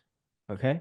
Now, the next skill of generating attention or the next mechanism is becoming a rainmaker with paid ads. Once you've mastered writing bangers and understand the psychology behind creating interest with cold prospects through outbound prospecting, then you become deserving of leverage. Paid ads is leverage.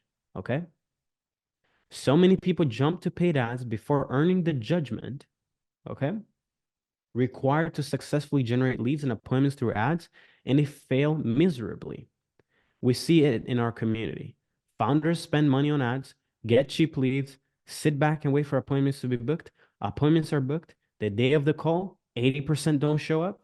The founder starts tripping as they realize that what seemed like great KPIs just went to shit and they start stressing out, right?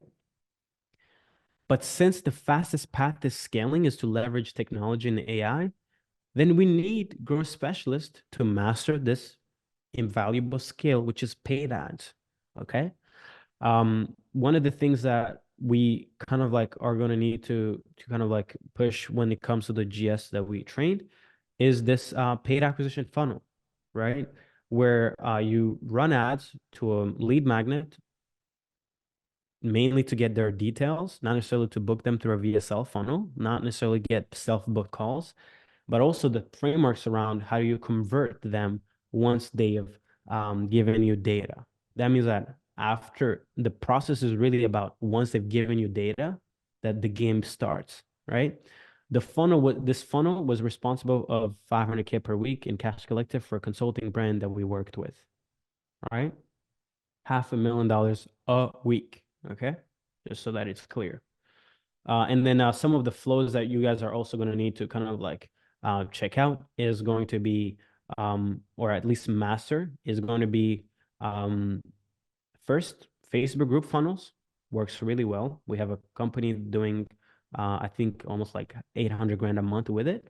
So this is going to be a funnel that is going to need to be mastered because different offers work differently, right? Different markets, different verticals. So as a growth specialist, you need to master different funnels, right? IG ads, organic story post, cold email, sign up for SMS, application, book call, no show, client. Like these are also flows that you're going to need to master.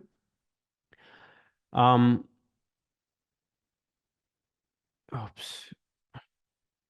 Instagram DM ads. I know I bashed DM ads on my latest YouTube video, but what I bashed was mainly relying on it solely, but mastering it for businesses that are smaller is also good because it's a really efficient funnel. So this is also something that we're going to be breaking down for a growth specialist to master, right?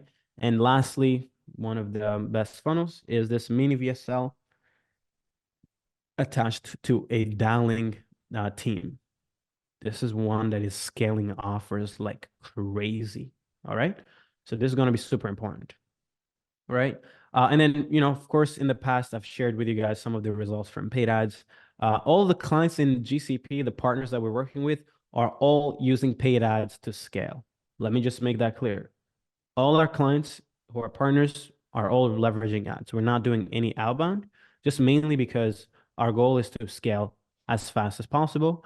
And clients are in the position to have the capital to spend that. So if you don't have the capital, then you just don't necessarily end up going this path. But for us, because GCP, we want to just keep it for businesses that are a little bit more advanced, they have the budget. Okay. Mastering these three methods of generating attention allows me to be in control of my future and makes me invaluable for 80% of the market, as they're either too lazy to master it or they focus solely on building a great service or product, hoping that the people will come after they build it. For those who don't know, people never do. Just because you built a great service, nobody comes. So that's why after mastering attention and trends, no, after mastering insights and trends, you need to master how to get attention, right? The next thing skill is building communities. By the way, everything is it clear? So attention is three ways. Um, organically, writing bangers, outbound, and um, paid ads. Okay, perfect. Let's get back to it. Building communities and collecting data and data collecting systems. All right, so this is important. Please pay attention. Channel over-reliance leads to customer acquisition concentration risk. Imagine being a founder who is making thousands, maybe even millions per month with a team of 10 to 50 plus employees at Penthouse in Canada, another in Cape Town. I'm going to Cape Town, by the way, so if anyone is in Cape Town, please let me know in the chat. 5 supercars, and 10 kids. Okay, 10 kids is an important metric. Please, it's an important KPI. So please pay attention. Most of your money is coming from the attention coming from Facebook ad, aka Meta, or Google. One beautiful morning, a law from the government or an algorithm update forces your cost to acquire a customer to 3x, making it impossible to profit any money, therefore breaking your business model. What do you do? Well, to be honest, there's nothing you can do other than completely shifting your business or going bankrupt because your team, your homes, your kids, your 10 kids, and supercars are not cheap. And here is something you need to know. You cannot sell your kids. You cannot sell supercars in 2 days. You cannot sell your homes in 2 days. These are hard costs. Expenses are going to keep coming through that bank account.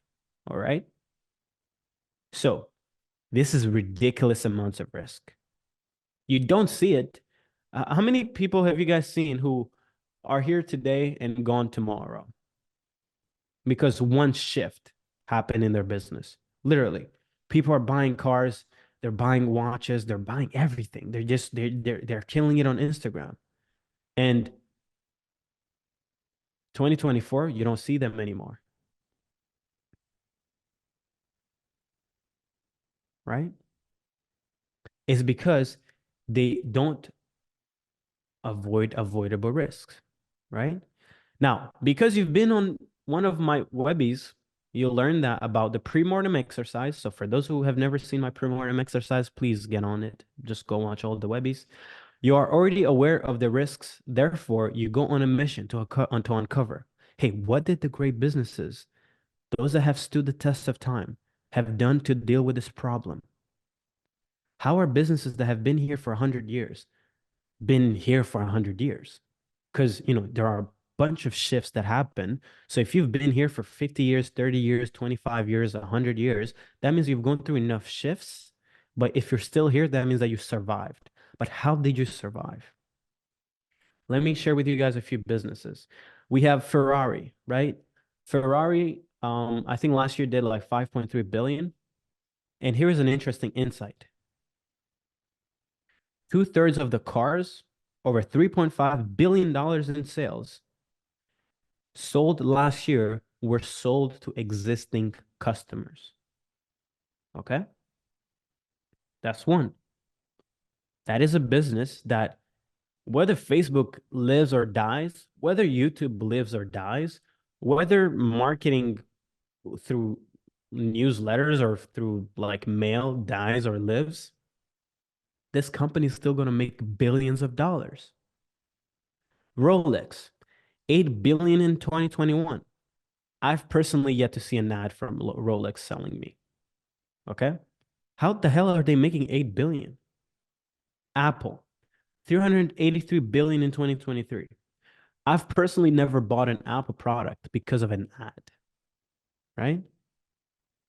Or because of the last product wasn't working. Anybody ever bought an iPhone or like a new Mac because their last one didn't work? Anybody here?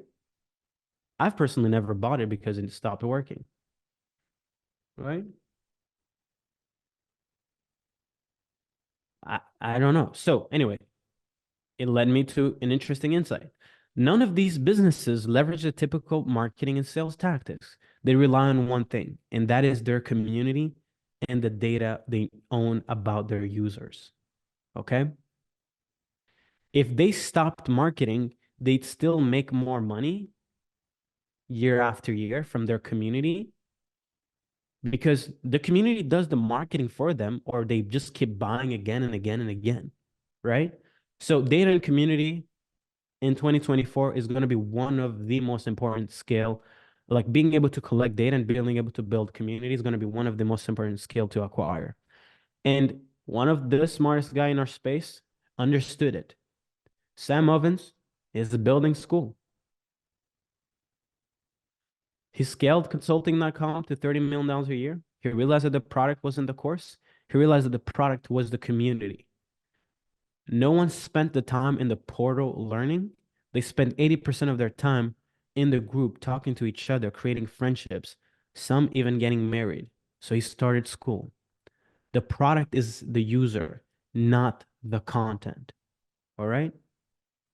Let me repeat this. The product is the user, not the content. And this is something trillion-dollar tech companies understood. Facebook does not sell to its user. The user is the product. Okay. And that's how they acquired, almost $1 trillion in value. Alphabet, I think, is worth now almost a billion or 2 billion, I think. Right. But the goal of anyone here who's trying to grow a company is you need to become an atomized version of tech companies. You need to acquire data. You need to build an audience. You need to build a platform. You need to build an audience. All right. Another guy who's getting it is Iman. Iman, by the way, for everyone who's looking at what Iman is doing, Iman is not selling a course anymore. For in case you guys have not noticed, Iman is building Educate as a subscription platform instead of selling a course. Why? Because then he can have users and he can actually build something that outlives him, right? Anyone wanting to become a growth specialist needs to become a community designer and engineer of communities. Master creating free or paid communities. You leverage to collect data about members, use the data to build better products and sell better. You remove the need to constantly need to acquire new leads, as you can simply nurture most of the members over time and get them to purchase services or refer people. All right. To master this skill, you need to understand a few things. Understand how habits are formed, right? One of the things that I'll be breaking down in for growth specialists is how do we create habits? You need to have a trigger, then there needs to be an action, then there needs to be, after that action, there needs to be a variable reward, and then um, there needs to be an investment. There needs to be the user needs to be attached from them putting in the work to participate in that thing, right? And this is something that's going to be, this is like part of the scale acquisition part, right? You need to understand these things. And this is kind of like the model that Facebook used to make Meta what it is today. Okay. Learn to build systems, groups and from different platforms, right? Um, like this Facebook group would generate over 100 appointments per month and have used it to collect data from over 8,000 people. Gym launch. I'm going to show you guys something real quick. Okay. This is what gym launch funnel looks like. Name, email, phone number, right? Boom. If you go to their funnel, the next funnel, they're collecting your information, more information, and then getting you to book a call, right? But here's something exciting. This is a funnel that a lot of people have. I'm not sure how many people are actually looking down there, breaking down their, studying their funnels. But when you give them your information, they give you access to this. They have a direct call to action with some case studies, with a VSL, with more call to action to book a call, right? You need, as a growth specialist, you need to be able to build these funnels for your clients. Okay. And these funnels are used to collect the data. They're even more important than just booking calls. They're used to collect data. So if you cannot master data collection, then you're crazy, right? Mastering this set of skills allow you to create security in the business you're growing and inevitably making that business more valuable. How much more valuable is a business that doesn't have to pay Meta or Google for its data and users because it owns its own users and data? Infinitely more valuable, right? Because it has security. The next one is building sales assets. We've all heard of the 7-hour rule. So this is skill number 4. Um, the 7-hour rule suggests that a potential customer needs to interact with a brand approximately 7 hours before they are ready to make purchase decision. This rule is based on the idea that trust and familiarity are crucial in buyers' journeys, right? And these are developed over time through various forms of engagement with the brand. And here's an interesting stat. 95% of clients who work with us consume content and have a short sales cycle, and they spend more money. 5% of clients who did not consume content take three times longer to sell, and they spend half the money, right? That means that if you don't master building sales assets, you're literally only making 1/20th of the money that you would be making, whether that be for yourself or for your business. And it's taking you 3 times as long to close one person as it would if that person had consumed assets before. And you're collecting half the money you would collect if that person had consumed content. That's how important this um, idea of building sales assets is, right? And for gym launch, they would actually cancel your call if you had not consumed a specific piece of content, right? They shared before your sales call. Now, these are just like the why this is important, but let me show you guys something that has changed in the current state of the marketplace. Overflow of information and content. How does one maintain the 7-hour rule in a time where there is infinite amount of content to consume?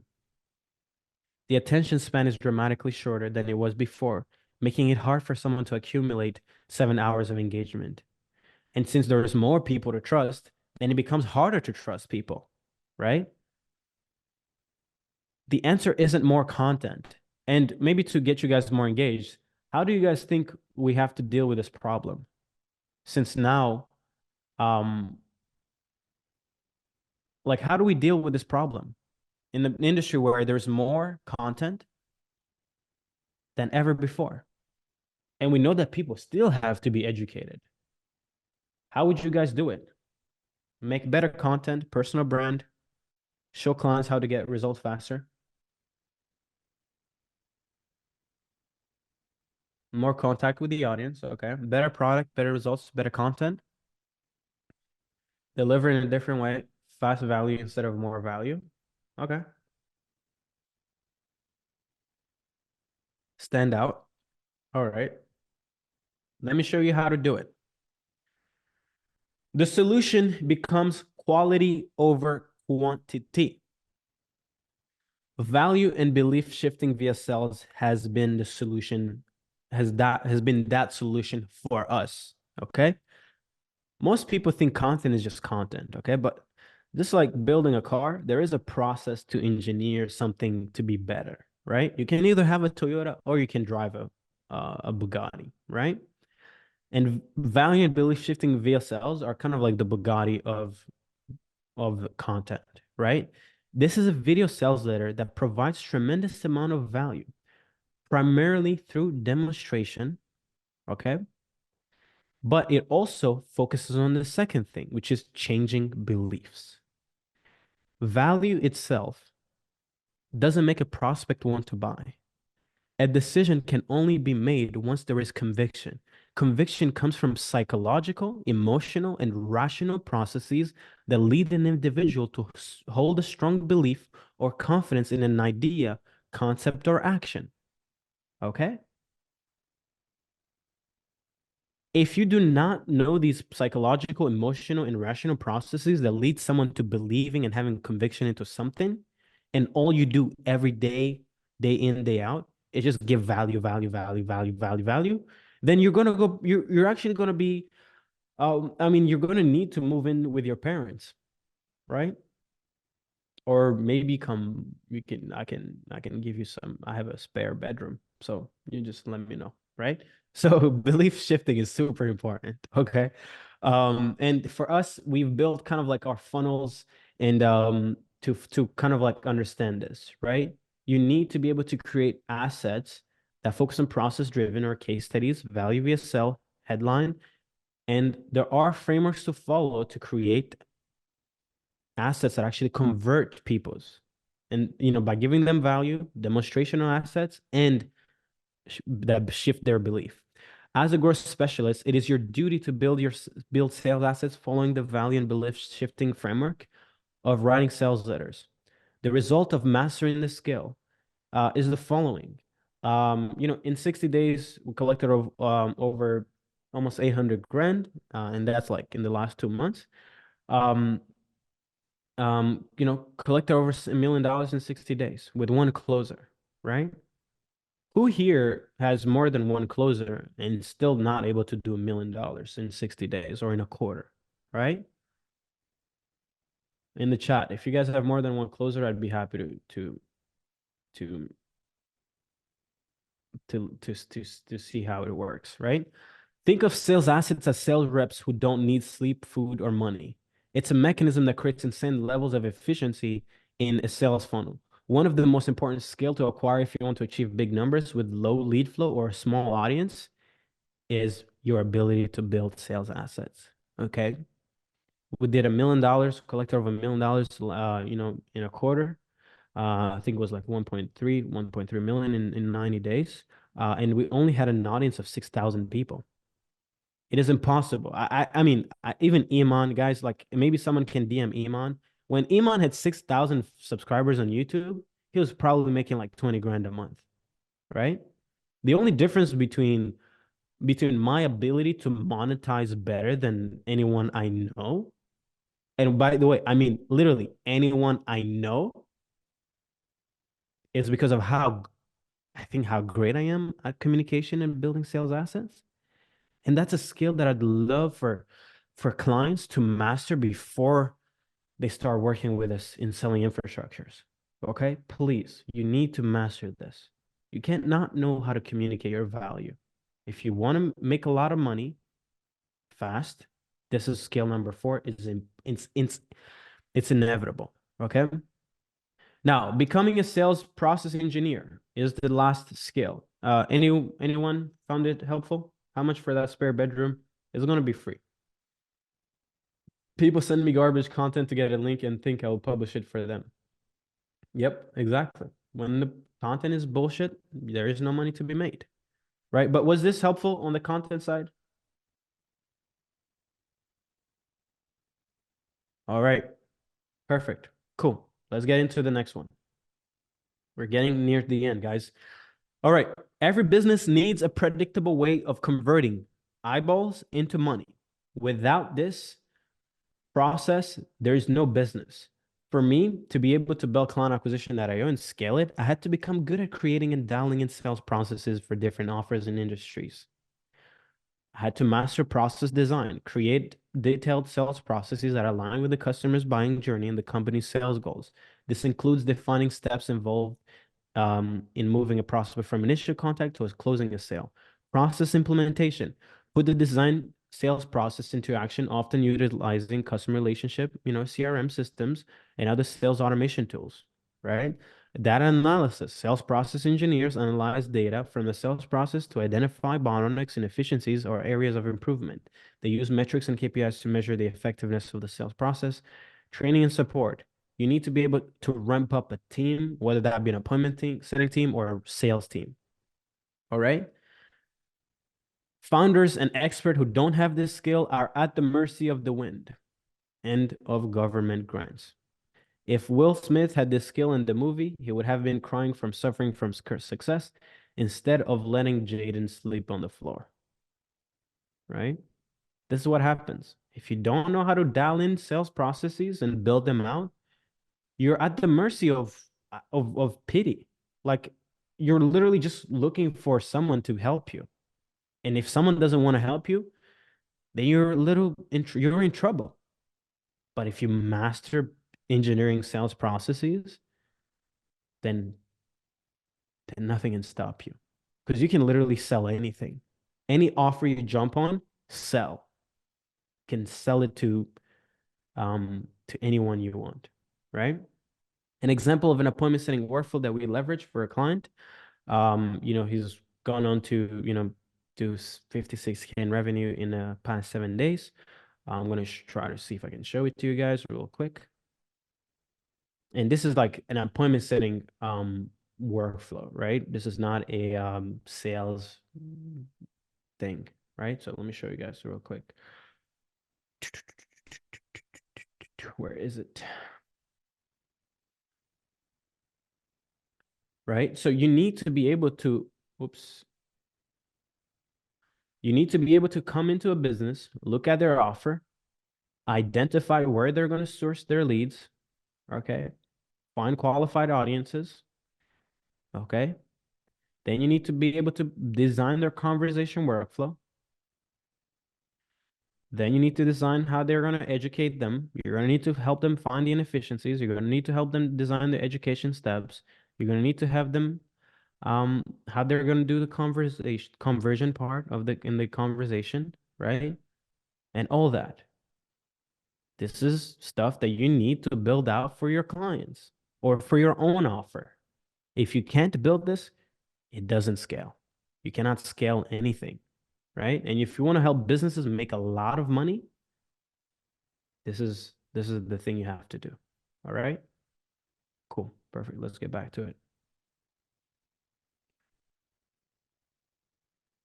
Cool. And then this is also the 27-page doc that we used to collect over $1 million with our first $1 million with high ticket sales. This is going to be shared with everyone in the growth specialist program that is launching today at the end of this Webby. I'm going to show you guys real quick what it looks like. Essentially, what I did is I mapped out everything needed to becoming and staying a $1 million producer for client acquisition. And this is based off of our insights, okay? Our offers, right? Like how we take sales calls, types of documents needed, why do people buy our product, the sales process and sales script, managing the CRM. And this is just kind of like goes step by step, how you actually lead into a sales call, right? The first few moments of the sales call, extremely important. It sets the pace. If you mess up the first few moments, show up to the call. Let the prospect know you are recording. Gather information. The prospect has a need or desire to bridge the gap. The qualification questions. Why is it harmful to pitch unqualified people?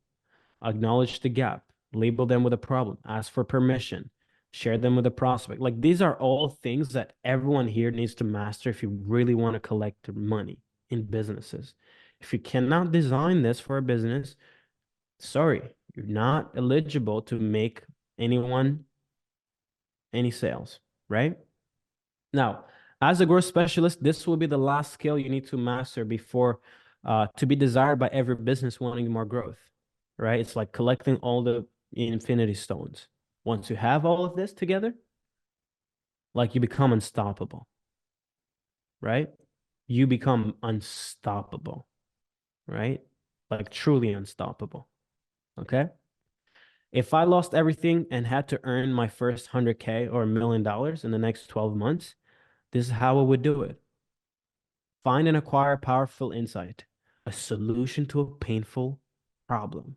And by the way, you will never acquire these insights unless you're part of communities that share a lot of data, right? So it's almost like you have to see things that most people are, because listen, there's two ways you can acquire insights, either be in trouble or see people who are in trouble, right? You need to find problems, okay? And that's the number one thing I would do. I would find a community, I would find somewhere to be, right? Where people share a lot of data. There's a lot of engagement. Preferably, I would find a trend where there is more demand than there is supply. Then I would start an offer around that trend, okay? If I can't acquire it myself, then I would work for someone who has earned the insight. As an example, if today I had lose everything, I wouldn't necessarily just go start my own business because that would be just a little crazy. It would take too much, resources and it would take time. So I don't want to waste my time there, right? I would just look at, okay, who's doing something pretty exciting, something novel, something that you can tell, you can feel that it's gonna go crazy in the future. I would work for them, literally. Okay. Then step two is I would acquire the ability to generate the attention and interest. I would first master creating attention generating sales assets.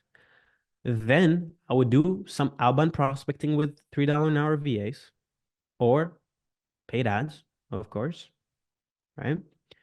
Then I would apply it to my service or the business I'm working for. If I'm working for a business, then I would say, hey, give me a small base. I actually don't want you to pay me crazy amounts of money.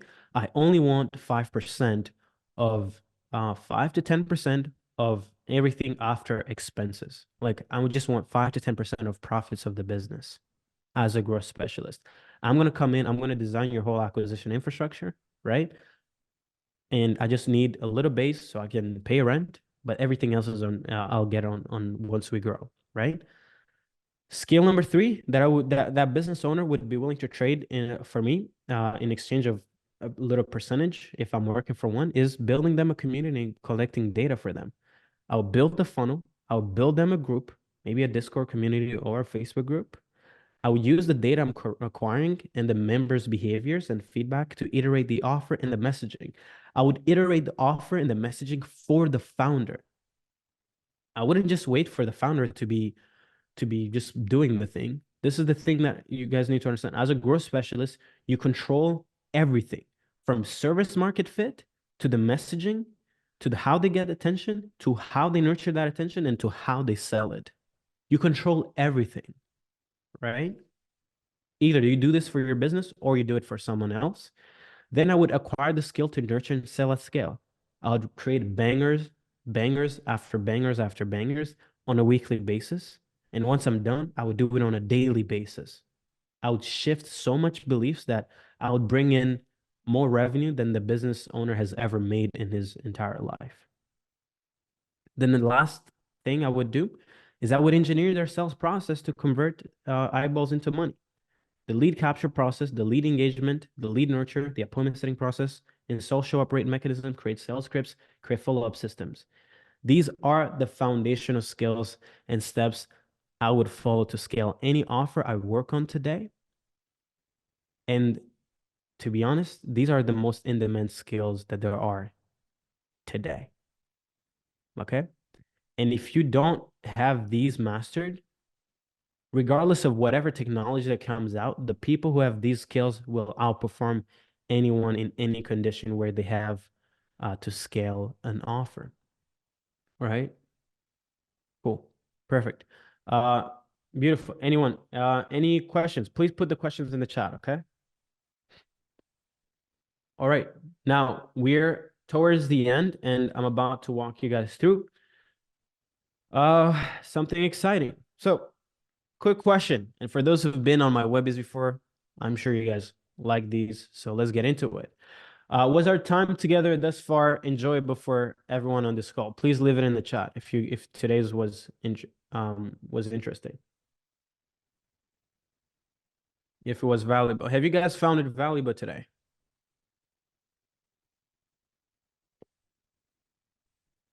And do you feel more comfortable with your newfound awareness of what it takes to become and be a qualified growth specialist?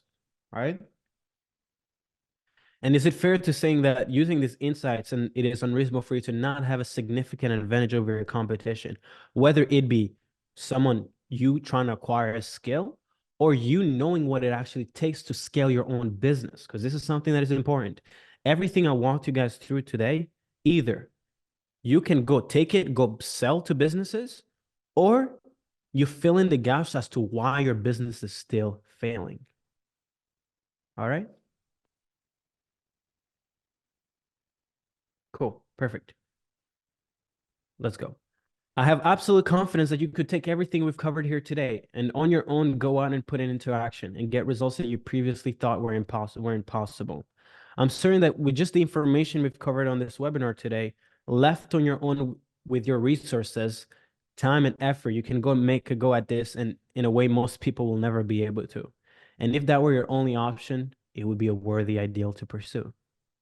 But if there were another option, an option that would allow us to go at it this together, a chance to go deeper than we can in 2 measly hours on one measly webinar, connecting together one measly time. Oh, I love this. Oh my God. Every time I say this, I'm like, God damn, like this is what is this line? 2 measly hours, one measly webinar, connecting together one measly time. Oh my God. It's Christmas time, right? Can you guys feel the holiday spirit? Every line I finish, we get closer to the holidays. What if client acquisition.io played an active role in your results, took responsibility in your success, and had an obligation to your outcome? How would that make things different? Do you think that with all the resources at my disposal to stack and deck in your favor, to make successful all but inevitable? Do you think that if I allocated my time, my team's time and capital to helping you not only understand and acquire the skills, but also gave you access to our internal case studies and strategic support in your GS endeavors, would that make it unreasonable for you not to become someone worthy of the title of a growth specialist? And if I had such an option for you, would you love to hear more about it and what it could do for you? Let me know in the chat if you guys want me to kind of like show you guys the offer.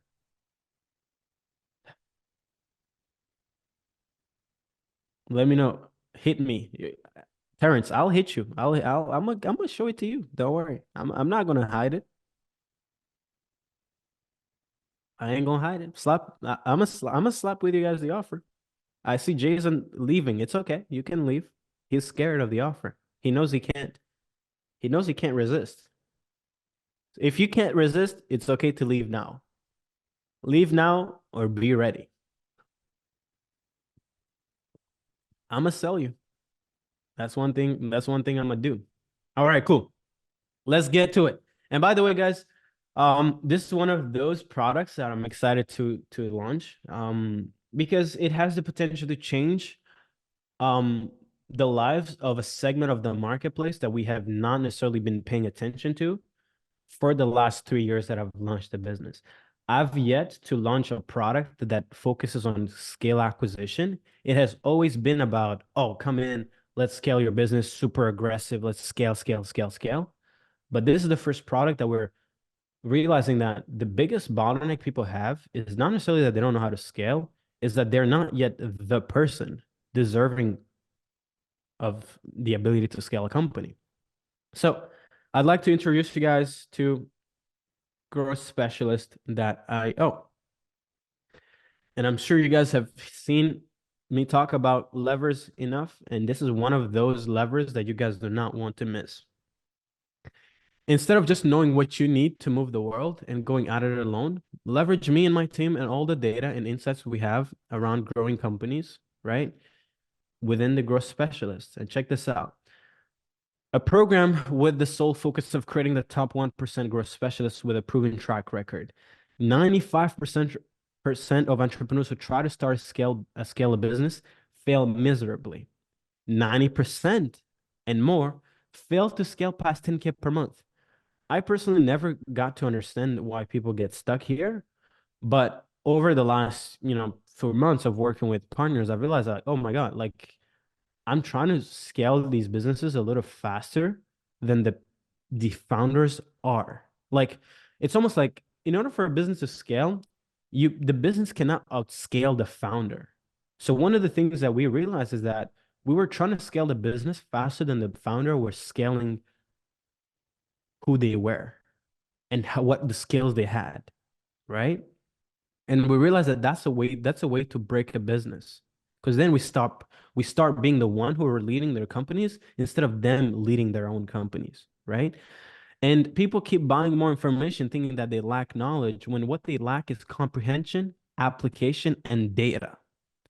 80% of clients and partners who fail to scale past 50K and 100K a month is because of the lack of skills that can only be acquired from real world application. So I've designed growthspecialist.io.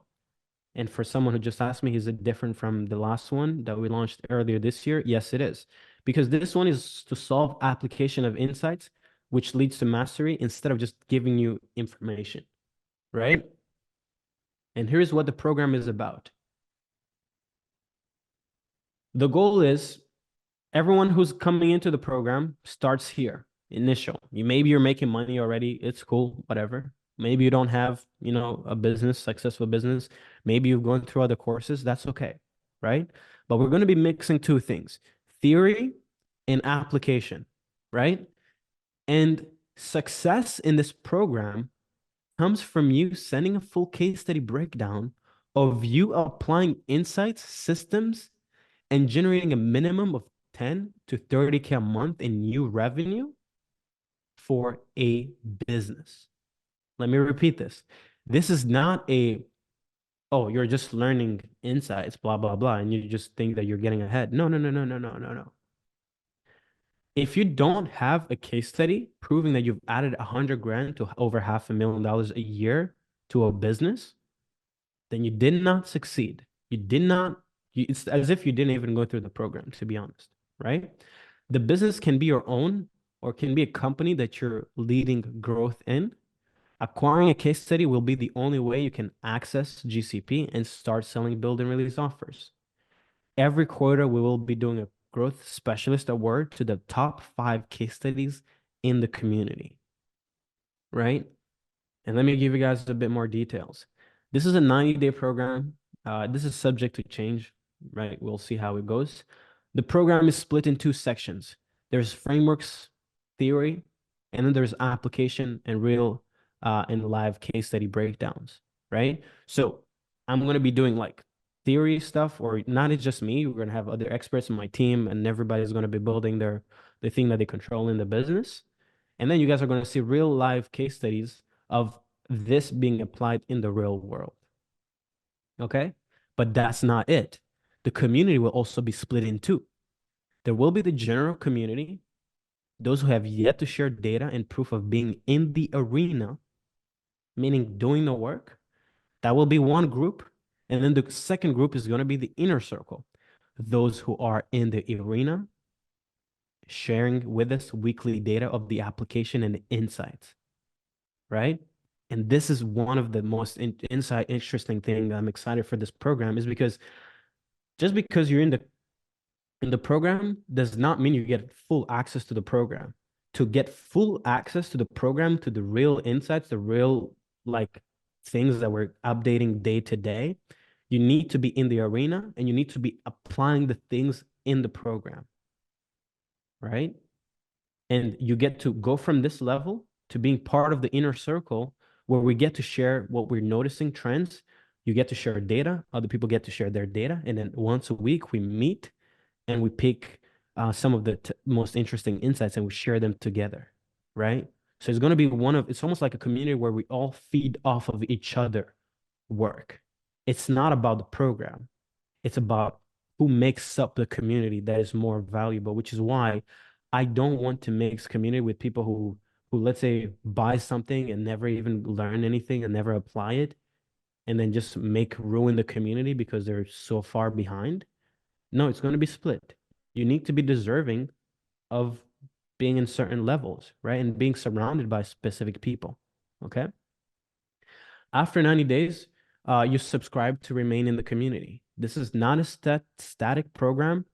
It's built as we acquire new data and new insights, right? By the way, this program officially launches January 1st. Okay. This is where we're going to be releasing all the new content that we have built. Right now, we've added a few, but the new content and the new breakdown of the program launches officially January 1st. And every month we'll be doing a monthly breakdown. Every month we pick a new niche, vertical, and a business, and we do a case study breakdown of their model. We uncover their angle, the trend that they're leveraging, how they're getting attention, how they own attention and data, how they nurture it, and how they turn eyeballs into money predictably. And anyone in the community can just leverage whatever breakdown we do to literally go sell them to the marketplace as part of their offer. Or if you're working in the business, you can apply it in the business that you're applying into, that you're going to be working in. Okay. insights and features, some of the things we get is clarity and mental models with top 1% growth specialists. This is more of like, how to get clarity, how to think better, all that good stuff. Research and analysis of trends. January 1st, I'm going to be dropping how I go exactly about acquiring the insights. I know someone asked a question like, hey, how do I actually acquire these trends and insights? Well, I'm going to be sharing the frameworks I use to acquire insights and exit the matrix to finding winning niches, offers, and angles. Price, it's priceless. Like there's no price you can put to this because you're literally one trend away to making millions of dollars, right? Attention and generation and mechanism and channels. I'm going to be getting my team, of experts, of growth experts to, well, I'm also including myself, but dialing in our outbound prospecting data. So everything we have had over helping over 1,200 companies build their outbound campaigns is going to be shared in the GS.io program and community. Paid media. So access our protocols and data from spending and launching hundreds of ad campaigns in brick and mortar businesses, SaaS, e-com, agency, consultant, coach.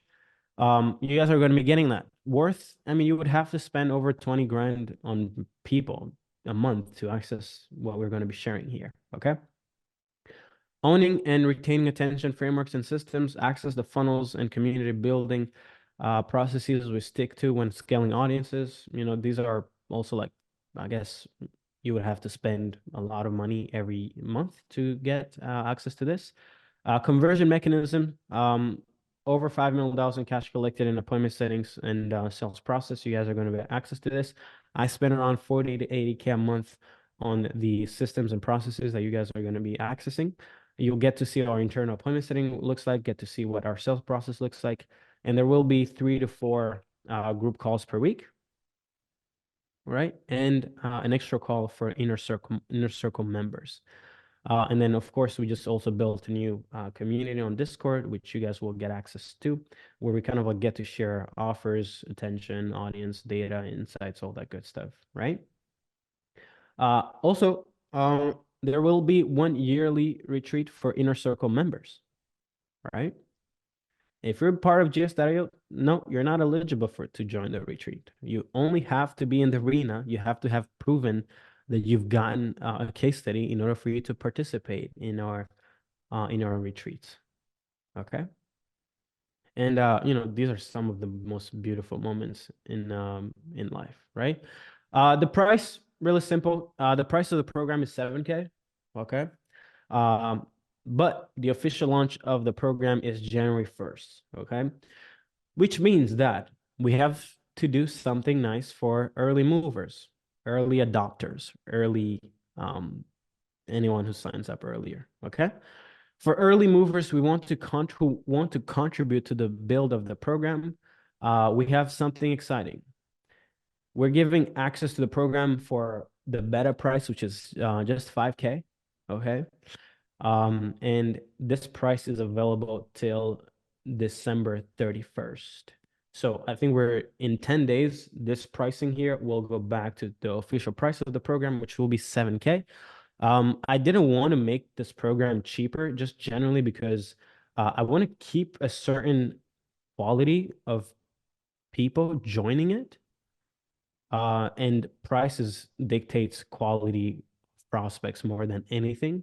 So those who see value in the program and make sense of paying the money will be better qualified people to make up the community, if that makes sense. Like my goal is not to make it cheap so we can get everybody in. The goal is to make it a little bit expensive so that people have to think twice. That way we kind of like clear out people who won't be applying the actual insights and systems. Okay. Now, something even more interesting. For early movers, those who sign up today, okay?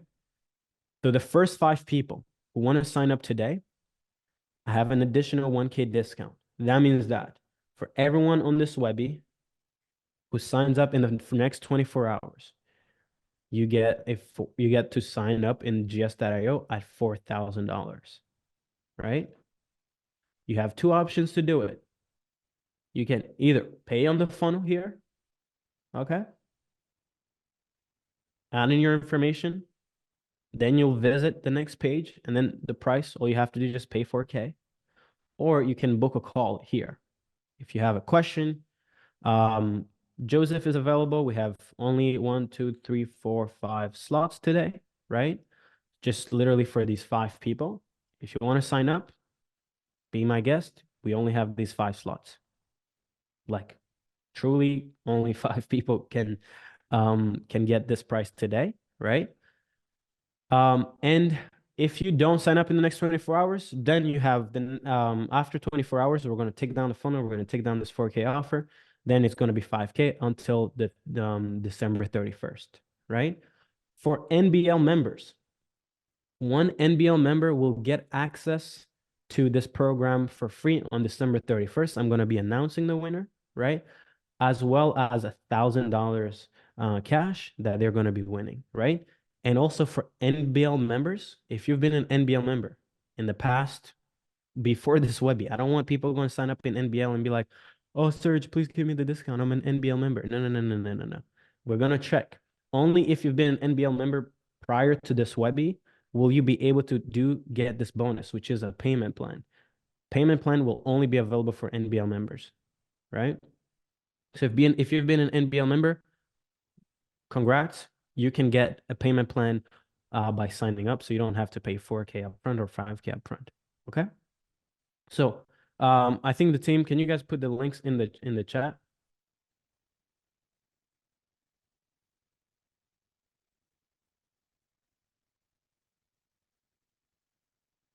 Perfect. Let's just put the links in the chat, please, if we can.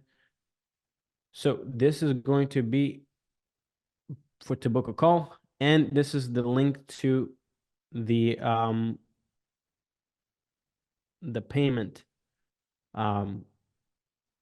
page. What's the difference between this new program and half a mil program? Well, this is completely different, right? Like it's a little different. Half a mil was mainly about scaling, and this is more about like methodologies and acquiring the skills to kind of like scale the different offers. So essentially, we're bringing down a lot of the how of scaling any offers into this program that we're kind of like getting instead of keeping it into kind of like GCP, right? So we're bringing down some of the insights to this layer because we realize that people need to have the skills, all these 5 skills mastered before they actually get to jump to the next level, right? That's it. Now, we got some exciting bonuses though. It never ends here. So, let me show you guys some bonuses, and then we're going to answering questions. Every quarter, the growth specialist with the best case study will get featured in GCP to my audience, as well as the opportunity to become a partner. Becoming a partner means maybe you get to serve some of our clients. Maybe we get to work together on one of your offers, and I believe this is priceless. Another thing that we will be giving access to growth specialist is this new centralized worksheet tracking system that we've built, kind of like tracking everything around maybe every offer you're working on or your own offer. This is going to be really sick. You're going to be accessing our outbound campaign case studies and leverage them as sales assets. So we're going to be giving you guys access to the data we have, and you can use them to back up your own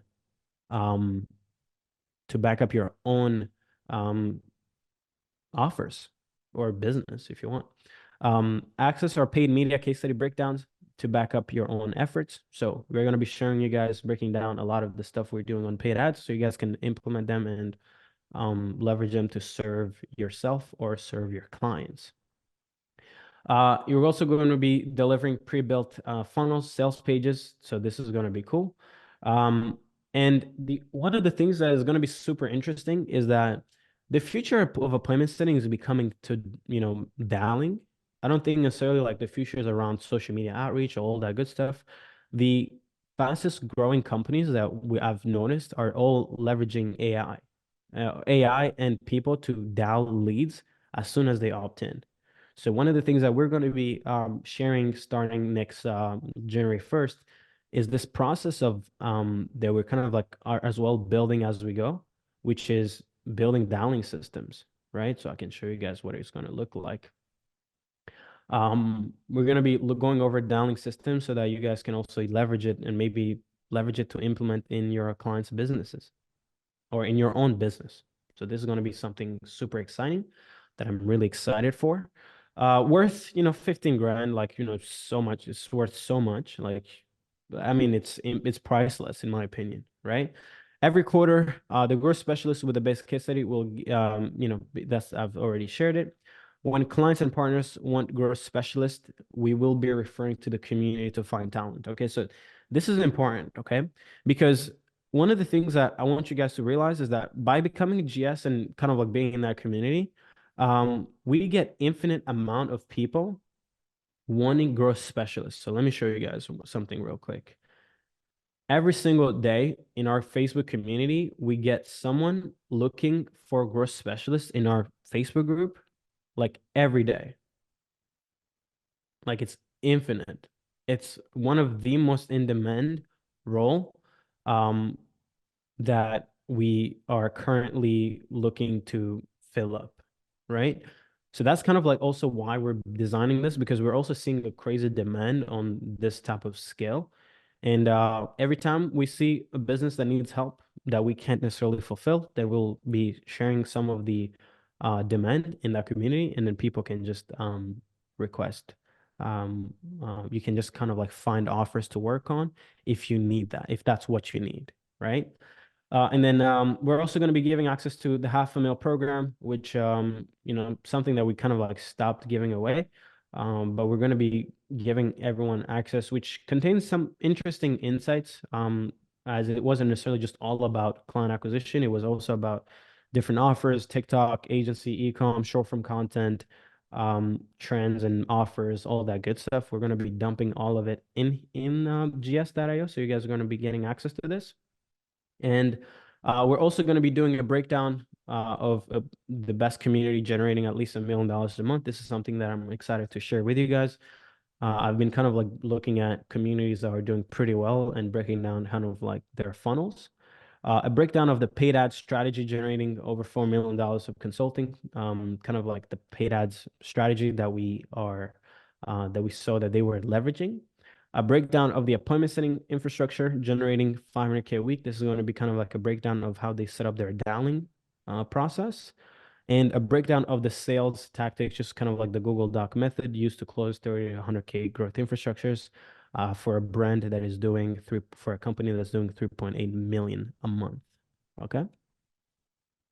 All right, cool. So these are going to be the bonuses. And also another thing that I forgot to mention is, you guys are also going to be getting access to our pool of setters. So, $3 an hour VAs, SaaS, you guys will have the ability to leverage them for your offers or your clients' offers. Okay. Some price is going to be associated to that, but it's not going to be much. Anyone who wants to acquire any valuable skills that they can earn money with from their computer, anyone who's tired of jumping from one business model to the other, these skills will scale any offer in any niche. Anyone who wants to master mechanisms or get the team or get team members to master them on their behalf. So previously, when we launched Yes.io, we had companies buying the product to give it to their team. And this will still be effective in this program. You guys can leverage it to get your team to implement it. Okay. In GS.io, we're laying the frameworks that have allowed us to generate 100K to $1 million a year in revenue to many, many different businesses. So you guys get to leverage those insights and you can actually access it yourself. You can just literally take these insights to the bank, right? Again, for those who want to sign up, please, you have next 24 hours, you can get in at 4K. If you're part of NBL, you get a payment plan. And if you want to book a call to maybe figure out the logistics to make sure that if you can get access to it, then you can also just book a call here, right? Perfect. Cool. Can a person? All right, cool, perfect. Let's go into Q&A. A little bit of Q&A. I'm gonna do it for the next 15 minutes, and then we can just end today's call and just go have some go find start the holiday season, right? All right, cool, perfect. So let me know if do we have questions on a paper? Did we record these questions, Joe? Not from a. Do we have anything written down, Reg? Let me know. Let's see. Is Reg on the call? No. Okay. I mean, we can go off the chat. Yeah. Okay, cool. Who wanna just raise your hand and then you can come in and ask your question, right? Let's just do that. Raise your hand and then you can just need to raise it on the Zoom. All right, cool, perfect. Yeah, everyone who has a question, you're gonna need to raise your hand and then we're gonna go in order. Hey Jay, what's up?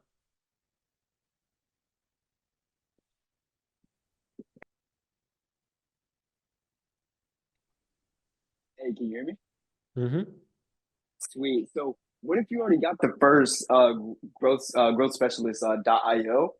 Like, is there Mm-hmm. any kind of discount? If not, cool. But just kind of bridge that gap. Anything for the OGs?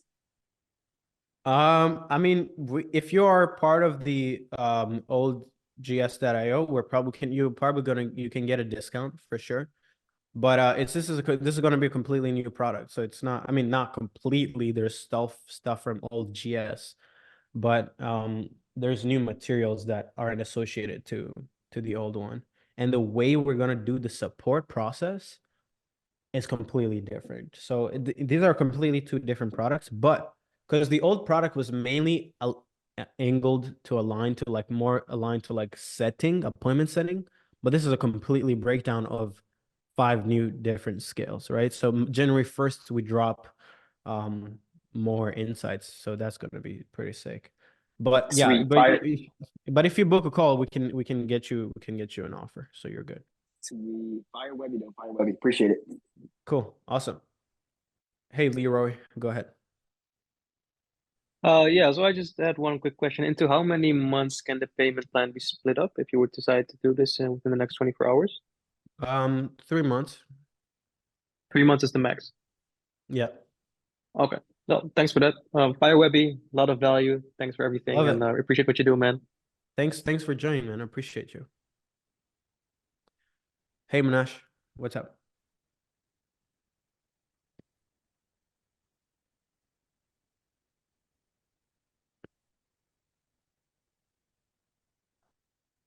We can't hear you, or you're not saying anything.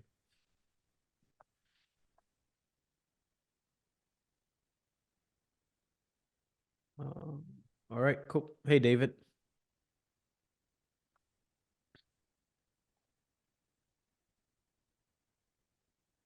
Hey, Serge, can you hear me? Yep, I can hear you now. First and foremost, thank you very much for the insightful Webby. I'm sorry my camera isn't on. I'm actually using another device. I just wanted to find out, right, in regards to the offer you just pitched and everything, if you already have an agency, you aren't able to scale your agency, and you're just looking at how to go from, doing 1K a month right now to like the 20, 30K and all of that. Is this what the program is for, right? I understood everything you said. I just want to clarify, this is what that program is for. So right now you're trying to scale past where? 10K a month? Is that what you said? No. Scaling past like 2, 3K a month.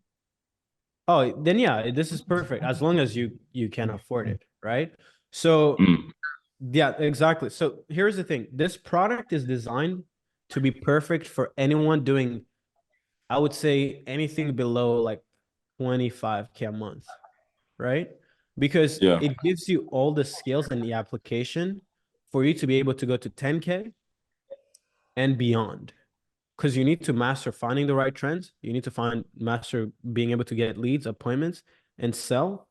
And those skills are, multiple six-figure a year skills, right? So that's why I actually designed it, because we have thousands of people who cannot work with us I wouldn't even want anyone working with us on a $15,000 program plus percentage if you're below 10K a month. It's actually kind of like that's kind of like why I launched it. Like I was forced to launch this so that we don't sell people into the wrong product. Yeah, makes sense. Makes sense. And then from that, is the sales training like, are these like all the trainings you're talking about, are these videos, like course type of videos, or is this one-on-one? Like, how are we getting training? Yeah. So the way that it's going to work, onboarding, maybe I can clarify onboarding. So since the program is officially launching January 1st, what we're going to be doing is there's going to be a group onboarding session next week where I'm going to host and essentially explain the roadmap of this product, and then another group onboarding call after. But the way that it works is when you join, let's say once the thing is fully launched, you get a clarity session where we analyze where you currently are in your business or in your journey, and we pick the fastest thing you need to switch. So one, you can get an ROI on the offer, and two, we almost like build out your journey as you grow. So as an example, you can come in, maybe you already know how to book appointments, maybe you already know how to run ads, but maybe we're like, hey, you're applying these skills on the wrong niche, on the wrong vertical. So we're going to give you ideas on, hey, leverage this niche, this vertical with the skills you already have, but maybe attach this other thing. So we're going to almost like personalize the journey of what we feel is lacking in your thing, right? Okay, got you. And then we talk through. And then Go so ahead. we have group. So everything. So we talk on Discord, group calls a week, right? Group calls are split into things: theory and application. So either live breakdowns, live role play, live anything based on a specific process that we're trying to solve, or if we have a new insight that we're teaching, then we teach it just like I just taught today, essentially.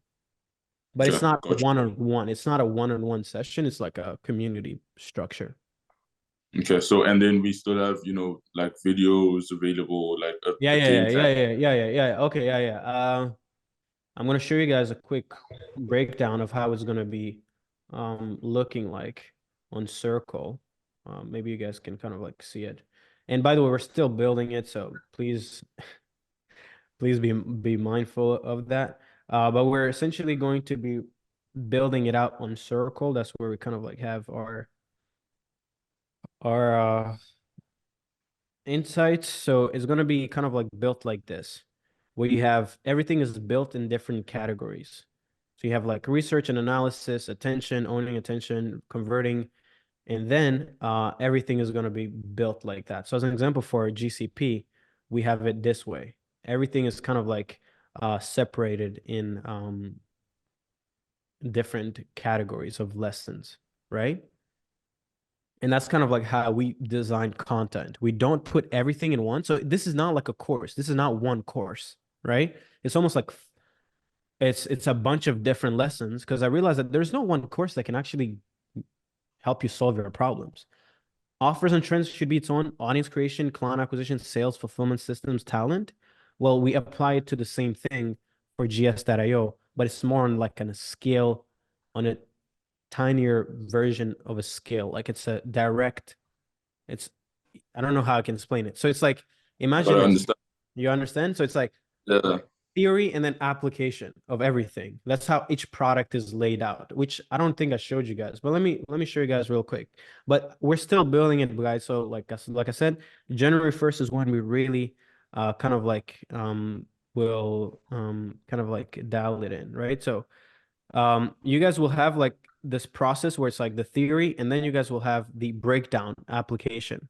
So everything has the theory part, and then there's the application, because just knowing how to do it doesn't necessarily hit the same as you seeing like, okay, we applied this on this offer, and this is the outcome.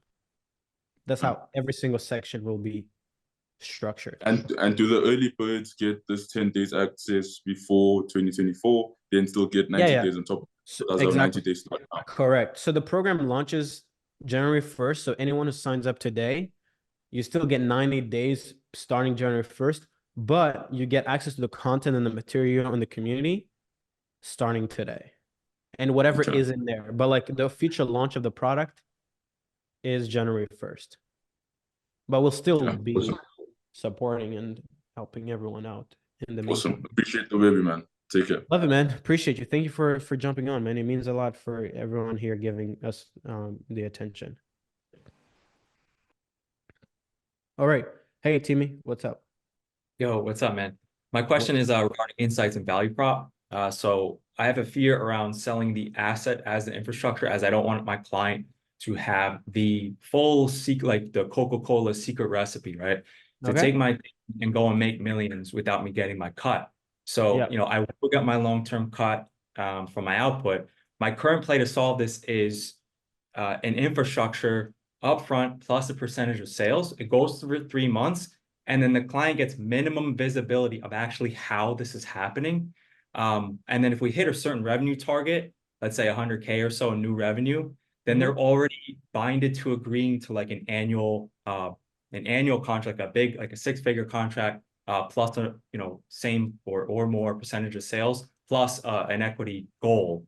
So I'm wondering how you approach this.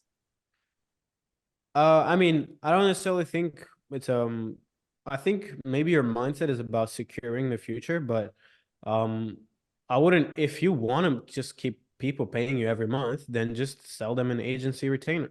Why do you have to, you don't have to sell infrastructure, because the mindset is, the reason why you go infrastructure is because you want less operational drag, right? If you want to hide insights from your clients, then you own that operational drag internally, right? So the question you want answered is not really, I think, the question you asked, I can't necessarily answer it because it's not necessarily bad or right. I don't necessarily think what you're trying to do like works. It's not like you can sell an infrastructure and then just hide things. You got to choose. Are you going to be a service provider, or are you going to be a service provider and consultant? You cannot try to be like, you cannot try to like hide things so you can have more retention because they don't know what you're doing, and also try to sell the infrastructure. You got to choose, but it's okay. But yeah, go ahead. Yeah, no, but from the other side, like that's what I would attempt to do for like getting a process in to the company, you know, acquire that process, that system that is working, and at the lowest price, right? So there's this balance of I want to do that from my perspective to acquire those systems in at a lower cost, and not have to pay forever for them if possible, right? Wait, I don't think I understand the last point. Like if you have, let's say somebody here has the a short form, you know, content generation system, and it's build and release for 15K, it's like, okay, I'll take it for 15K, right? And then it's just plugged into my business, and then it just works, right? So I can use that and leverage the value from that for a long time. Yeah. While whereas that dude is only getting 15K. Now you're saying, so what? So Now I what understand is, you're saying. Go ahead. what is your problem? Is your problem the fact that you can't, is your problem around acquiring the insight to the system, or are you talking about how you sell it? Talking about capturing the value. Like the guy that sells me the 15K short Yeah. form system, like I might make millions from that. Correct. And on the other side of that, I want to be getting 5 to 10% of those millions, and I want to give it to him, you know? So I'm just looking for that correct balance of The correct balance is that you need to build technology that gives consistent value. I don't think you do it through service. I mean, you can do it through service, but you need you would need it. You would need technology. I don't know anything that you can build and release and also try to get more value from everyone who you sold it to. The only way you could do that, when you sell a build and release of a content infrastructure, you stop solving content problems. Like you cannot build and release a short form content distribution system and then try to keep making money from that. That doesn't work. You need to solve the next problem. That's how you monetize and get next value. But if you want to make money from this, then you need to be the guy who built the software that edits shorts, as an example, or the software that helps manage editors, or the content management system like ClickUp, Airtable, Opus, Clip.ai. they're going to make money off of people who are selling infrastructures over time. So you're trying to be that opposite AI, but through selling service. Like it doesn't work. You know what I mean? Like you're trying to do technology model without technology. The only technology model is service, literally selling your time, because that's what people value. Yeah, Or I'm become not saying, you know, I'm not saying do it without technology. Mhm. Okay, thanks, man. Technology would be the way. All right. Thanks, bro. Appreciate you. Hey, we'll appreciate you. Hey, Exo, what's up? Hey man, what's up, Serge? How you doing? Good, good, good. Good. Okay, so one question I just really wanted to ask: what advice would you Yeah, go give to ahead. me for who knows the what advice would you give to me to someone who knows the industry but still hasn't, like, if I don't have the 4K to 7K to actually buy a growth specialist, like what do you recommend me to do? Done for you agency and scale that and then come buy it your program, or working within a business? Um, I mean, working in a business or starting an agency is the same thing. You just do it for one person if you can start. That's why okay. it's like business or working is the same thing. So just find an offer, work on it, and apply your Mm-hmm. insights and make money. And even if you Okay. don't have money, then get a job somehow, somewhere. You're gonna need Okay. money, you know? Okay. So working as certain agents is the same thing. Just acquire money anywhere you can. Yeah. Correct? Yep. Okay. All right. Yeah. All right. Thank you, Serge. I really appreciate you for all the value that you gave me. Like, honestly, like, you opened my mind to this game. Love it. Really, like, thank you. I appreciate it so much, Appreciate you, though. man. Thank you. Thank you for Take care. doing it. Means a Yeah. lot. All right. Appreciate you. Hey Connor, what's up? What's happening, bro? Thanks for the Webby. Great value Yeah. tonight. No, it's just a quick one. So I'm currently closing at the moment, and I think the next sort of opportunity vehicle or the next move is either sort of looking into more a sales agency or potentially more so getting into sort of being a growth specialist. I mean, what do you think is the sort of next transitional move when sort of hitting a bit of a ceiling as a closer? If I was a closer, I think the next thing is probably so you have two ways, right? You can either go vertically or horizontally scale, right? Vertically would mean you do the same thing, but you do it with a sales agency where you hire more closers to do what you were doing, right? Yeah. That's one path. That path is good, it's more leveraged, right? But it becomes it's like an inefficient way of scaling because you have to be good at managing people, and managing labor is the lowest level of leverage, right? So meaning it's leverage, but it's super annoying leverage. Yeah. So that's one. Now, horizontally would mean you've already mastered sales. Well, then stack other skills on that thing and you become more valuable. You command more price because you can come into a business, be like, hey, you guys' positioning is messed up. The attention channels you guys are leveraging is messed up. The funnel is messed up. The appointment setting team is reaching out super late. And your sales scripts are messed up and the follow-up is messed up. That is you becoming more leverage within yourself, and you can control and manage yourself a lot easier than you can manage a team of 10 sales reps. So I would probably become more leveraged before I try to leverage other people, right? And then yeah, you can unmute yourself. But yeah, that's what I would do. So like growth specialist, acquire more, become more of a growth expert and not just a closer. Yeah, I think that's the move, because I think obviously running a sales agency, you are only really solving one or two problems, and also with that, if the marketing's not tapped in, Yeah, you're controlling the lead flow as well. So yeah, I think yeah. that would be.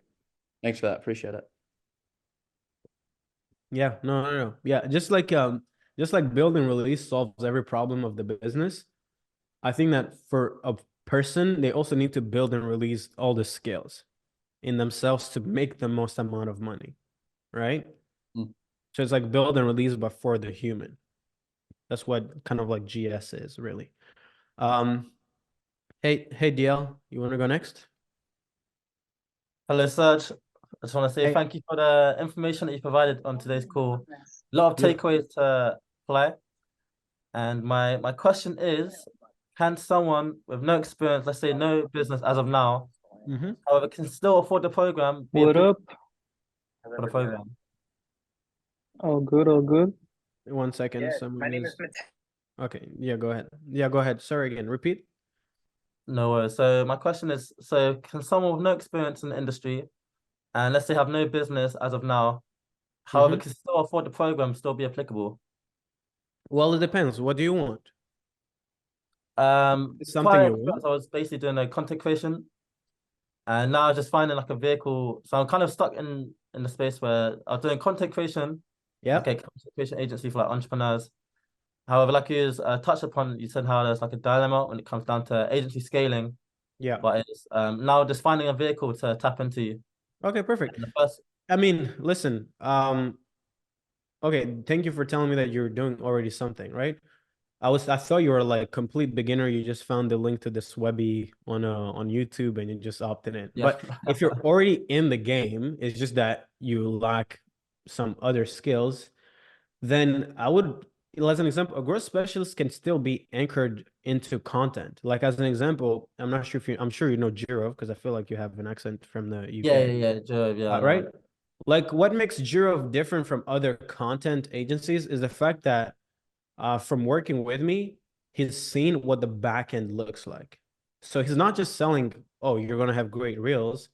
He's coming into a business and saying, hey, I can help you build a content infrastructure, or I can deliver your content, but I'll also help you consult you on your back end. And that's Okay. what makes Yeah. him so yeah, no, for sure. I think growth specialist would be a good path for you to becoming more valuable. Yeah. Okay, it makes sense. Yeah. Thank you very much. Love it. Beautiful. Thank you. All right. Hey, Adeola, you want to go next? You can unmute yourself. Yeah, thank you. So thank you very much for this opportunity. Great value always. I've always been on your subscription email, and I always get your email. But I don't know. Nice. Anytime I try to book a call with Team? your team, they always decline me. I usually before now I was Yeah. on another line of business, but I have already pivoted. And Okay. currently, let me just tell you what I do. I help coaches, consultants, and aspiring authors. I help them package their stories and skills and expertise into books. And Perfect. I have been able to do maybe I have like 7 people. So now that I help from scratch to end to write, Mm-hmm. to publish, and to Mm-hmm. launch their books.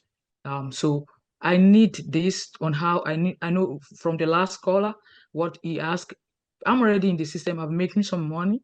I just need more insight on how your program can help me put more structure on how to automate and get more.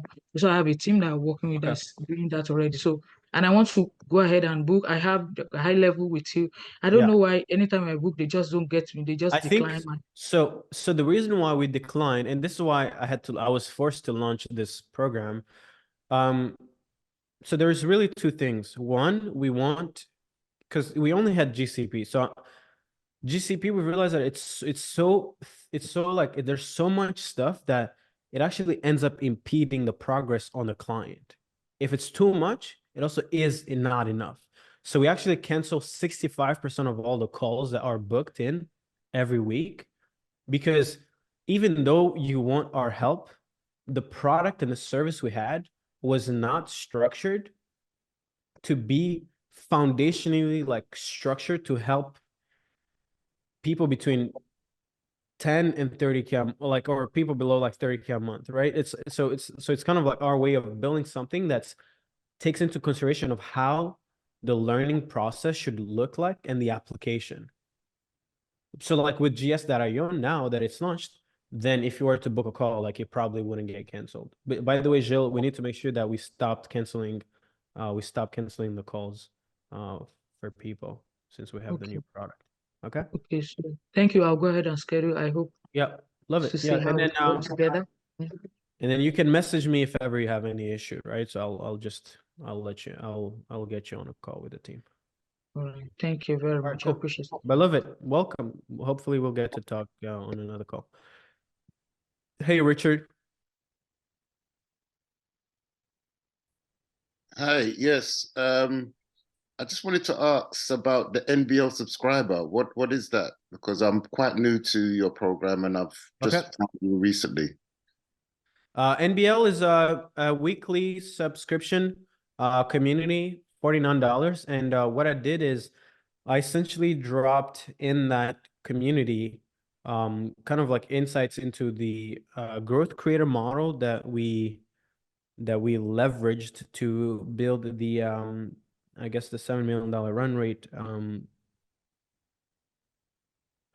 business. It's essentially the model that I presented at the beginning, right? So we kind of like go into the origin story of our business, the offer that allowed us to scale, the audience process, the 500K a month acquisition funnel breakdown, the growth creator fulfillment retention, the 500K a month action plan. And what we also do is on a weekly basis, every Sunday, I do a group call with members in that community, and we just do a Q&A. So it's almost like a way to, maybe you don't want to buy a program, you don't want to buy any services from us, but you just want to get your questions answered and you want to get access to some of the materials that we have for $49. And it's our way to also build a community, a more engaged community. Okay, because I was interested in the payment plan, but I'm not part of NBL. So when Yeah. is your next cohort after this current quarter coming up? I think it's going to be probably like next. I mean, we're probably we're gonna see how it goes with the people who are gonna sign up in the next 10 days, and then from there we're gonna be announcing the next onboarding. Okay, well I'd have to come on board maybe then. But Beautiful. thanks, great information, brilliant. Love it. Thank you so much for making time to join. Well, Hey Ben, what's up? Hey Serge, long time no see. How you doing? Okay, yeah, doing all right. So I started before I ask the question, I just want to say, so I signed up to work with Serge in 2021, June 2021, and seen his growth just massive. And all the insight that so I come from a different world. I come from a startup world where we go for exponential growth. But I have not succeeded. But the insight that because I tried to create a new market. And then I went into your program, reviewed it. I knew what the moment I bought it 2 years ago, there's something there. I just couldn't quite put the finger on what it is. And then I reviewed it this, I think, October. And then the insight clicked in. It is, so I shouldn't be creating new market. It's way too hard. And so the insight has been spot on from very day one, from 2 years ago. And now I'm going back and I reviewed it religiously. I studied, listened to your podcast, went through your material, and man, like it's opened a whole new world for me. So now I'm still going through I'm still intending to go with the startup world, I think. Yeah. So I'm sort of in the junction at the minute, considering the startup world and the marketing world. But my heart is more drawn to the startup world. But I believe your thinking has so much application, just like how you draw a lot of insight from startup to marketing. I'm doing the opposite. I'm drawing the marketing bit to the startup. So it's a weird thing, but like I'm not sure how to be involved with client acquisition.io. Yeah. I am still so I'm going through a process of insight discovery right now. To the market, which is mental health therapists initially want to do client acquisition for them, but then I figured I should be really charging both sides, therapist and patient. One dominant player in all big market is BetterHelp. What they do is they're like an Amazon. They're like a crappy Amazon of this therapy space. Yeah. They service, so they make therapy very cheap for the patient, and overwork the therapist, right? And they take about 6.5% of whatever the patient pays. Okay, so if I want to compete with them, I need to. So in the long run, the patient will want better, faster, cheaper, better, faster. Okay, and the therapist will want to be getting higher pay, dealing with less headache, and all admin automated, etc. Mhm. So I need to make them super leverage. And I figured at 6.5% profit, it is way too low for me to go down Yeah. and lower the price. I cannot do that. I cannot beat Yeah. them like that. So what I need to do is actually to leverage the hell out of the therapist by augmenting their intelligence. So an AI collect their data, their core, Yep. and create the new AI of their version. It's them, their personality, right? Yep. And then yeah, so as a result, the patient will get to test out these, like, who am I will be servicing with, who am I paying my money to, right? If they like it, they can go ahead rather than they having 1 hour free session to work it out. Yeah. And the therapist will get to essentially, if it get good, Yeah. the person can charge money on that and make money in their sleep. For sure. And ultimately, let's say you get to solve the hardest problem by collecting the most amount of data. Imagine the case where at the minute suicide is something that no one solved, right? So plug these AIs in these call centers, and then collect thousands of data points, and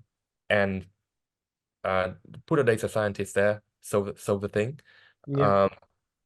and figure out who actually really good at solving suicide, losing no patients, and have that Yeah. pre-moment thing. So what I'm trying to get to is, if I were to go with this, right? If ultimately this becomes something that is like something that people cares about, and low investment but super high return, and I think this could be a differentiated offer to rear the Yeah. both of them.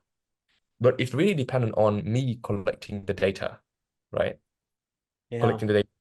Now the question is, how do I go about what can I do to make it so compelling? So I'm lacking another layer of insight. I think one thing that you probably would need to understand is that right now, what you would do, like, the solution is actually that you're trying to build is not, it's about it's like you're democratizing, it's a way of, like, decentralizing how therapists earn money. So you're essentially giving them financial freedom by building them an AI model that they can subscribe to, pull in all the thousands of hours of calls with patients, right? So the pitch is not necessarily give better service to consumers. The goal is, hey, stop with better help. Have your own AI, and I'm going to come in and help you get your own customers, right? Once I Okay. help you get your own customers, if you have enough of customers, of therapists who you've built this AI model for, Yeah. then you Yeah. build a platform and you become another BetterHelp. But it's just that you're better, you become an Yeah. AI Yeah. model of BetterHelp, where you don't just collect a bunch of therapists and get them to sell their time. Instead, you're giving them access to a platform that gives them technology to deliver their insights and to get paid off of as they scale their thing. So Yeah. for me, that's probably what I would do. Like, I would Okay. go after therapists. I wouldn't just look into, like, okay, improving just the process. I would just improve, I would solve one market problem first. Because if you can't solve better therapy and better livelihood of therapists, you got to solve their livelihoods first. Help them make more money, help them free themselves up, and it's a big market for you to do something interesting. Okay. So essentially, I need to hack off this unhappy BetterHelp therapist and say, Exactly. I Yeah. got something new Solve for their you. problem. Yeah. Okay. In which case I need to speak to an engineer and figure out how feasible that is. But okay. Well, thanks Yeah. very much. Appreciate you. Appreciate you. Yeah. Oh, by the Appreciate way, is Yeah. this the document that you went through, all the insight discovery? I think that was that was such a great value. Yeah, I'm right. wondering if it will be in the I'll in put NBL. Yeah, I'll put it in. I'll put this doc in NBL. Everyone who's asking, if you're part of NBL, you'll get access to the doc, so you're good. Awesome. All right, cool. Hey, Rob. Oops, Rob, you can go. What's up, brother? My question is pretty straightforward. It's really a question around what I believe to be your best skill set, which you said it earlier is creating sales assets. I'm just curious, what are the best resources to learn the insights needed to build incredible sales assets? Ooh, I think Jason Fladlian is good. Okay.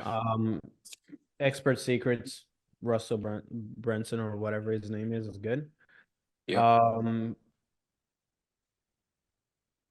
More books around sales letters, a little bit of breakthrough advertising, super good. And then a whole lot of practice. Yeah, for sure. Yeah. Awesome. Appreciate you, man. Yeah, thank you. Hey, Justice. Hey, can you hear me? Yes, sir. Awesome. Yeah. Like everyone else, I really appreciate the webinar. It was a lot of value, like all the time. Just wanted to really ask first of all, I scheduled the call for 10 p.m., which was 15 minutes like ago for me, and it got canceled. I probably put because the current offer I have, it doesn't generate more than 3,000 a month. So yeah, I mean, you guys canceling everyone that makes below okay, that? let's just let me know what you need. I'll get you signed up on this call right now. I wanted So to you ask don't have to, if it's possible so you to, don't because have to wait. yeah.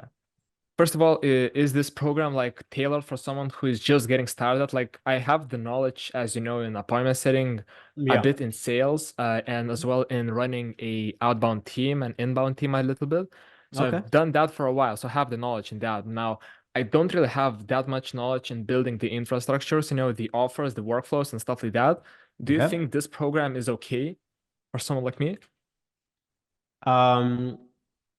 Infrastructure. Or What would do I you, need to? like this? Like, what do you mean? Like, are you trying to talk about GCP level of like you're trying? Because what is your goal? Tell me about where do you want to go?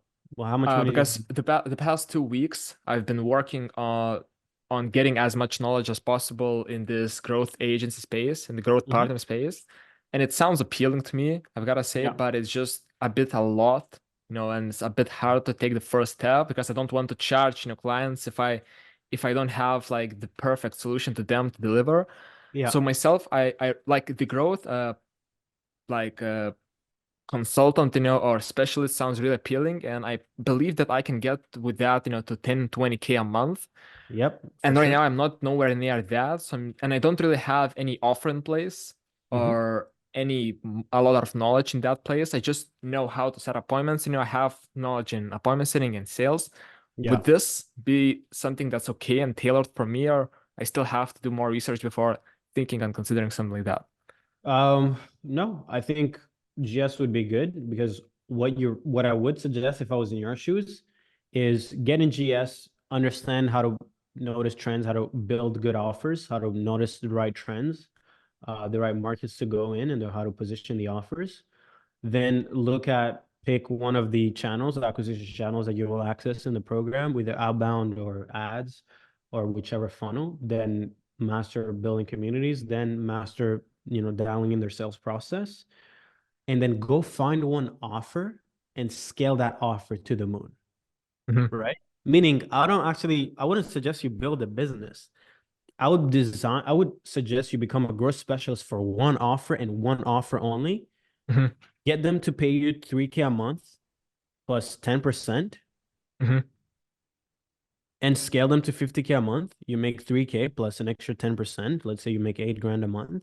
You do that for 90 days, 4 months, 5 months. Once you feel like you've dialed it in consistently, you're bringing in 50K, 100K a month for that business. It doesn't matter what business it is. It could be brick and mortar, it could be online consulting, it could be agencies. Once you've dialed that in, then you can go to a model where you build a team under you in that business. Okay? Do exactly what you've been doing. Once you've dialed that in, then you can go be like, hey, I've done this case study. I have brought them over $250,000, $500,000 in the last 6 to 12 months. I'm looking for other businesses to do it for. Then you have two options: either sell them as a service or sell them an infrastructure. So Yeah. that's kind of like that's what GS.io would be. I see, cool. And the last question is, I have access to the previous GC program. I saw that, I think you shrank the program a little, like Mhm. took some videos out, and I'm probably guessing you are going to include in the new program. Yeah. And Mhm. then I'm also a part of NBL community. So, Mhm. I mean, those kind of like people like me, is it possible to get the extra like 500 off from the 4K, or too much to ask for? I mean, if you're an NBL, you can get started with 2K down. So 2K now, 2K later. Right? And Okay. that's how we're not giving a discount on the 4K. Like Yeah. All right. Sounds but good. yeah, so like yeah, Cool. that's the way you can sign up. Cool. All right. Thank you. Perfect. Yeah. But shoot me a message. I'm gonna get someone to shoot you a message on Instagram or Discord if you want. Okay. Cool. Hey, Michael, want to go next? Yo, I just had a question. Mhm. In the mail that I received when I joined this call, there was a message that said like it was about to choose somebody and give him the growth specialist thing for free. Yeah. I wanted to know like how you go about it, like who you gonna choose and things of that nature. I'm gonna choose them on December 31st. December 31st. Okay, and it's just like a random. Yeah, I don't know how no, to say it in random. English. Oh, you French, right? You speak French. Yeah, I speak French. Eh, my bad for the English guys, mais tu vas choisir en gros quelqu'un dans le truc et randomly tu vas prendre quelqu'un, c'est ça? Yep. Hi, bet, love, man. That was great. Yep. Hi, bro. All right, cool. Awesome. Cool. So I know we filled up. I noticed that like we blew up the calendar for the calls, which means that we might um um we blew up the calls that were opened up. We also opened up some slots for tomorrow, right? So for those who weren't able to book a call, rebook it. And if you have any of your call canceled, let us just DM me on Instagram, DM me on Discord. We're also going to be doing a promo cycle for in the next few days so that you guys can make sure that you get in. Again, whoever is want to get access to the 4K price, you have the next 24 hours. So from right now till tomorrow afternoon is when it's going to be live. The last question is Milos, and then we answer it and then we call it a day. Okay. Hey, Serge, how you doing? Doing great. So I appreciate, sorry for the noise. I appreciate the call. It's very valuable. And I just wanted to ask about the growthspecialist.io offer. Yeah. So I found you through a friend who's actually in your growth specialist program currently. And I haven't started a business yet, but I'm planning on it and I know what I want to get into in terms of my service and my niche.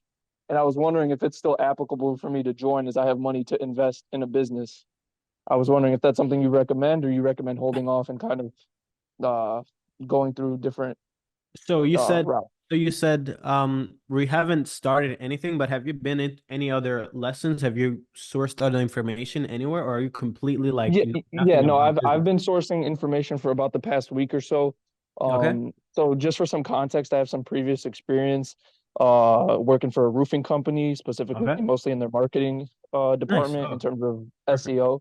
So Okay. I don't have like Perfect. I wouldn't say I'm good. No, that's perfect. Because okay. one, it means being a growth specialist, like if I was you, I'll be a growth specialist for more roofing companies, right? So Uh-huh.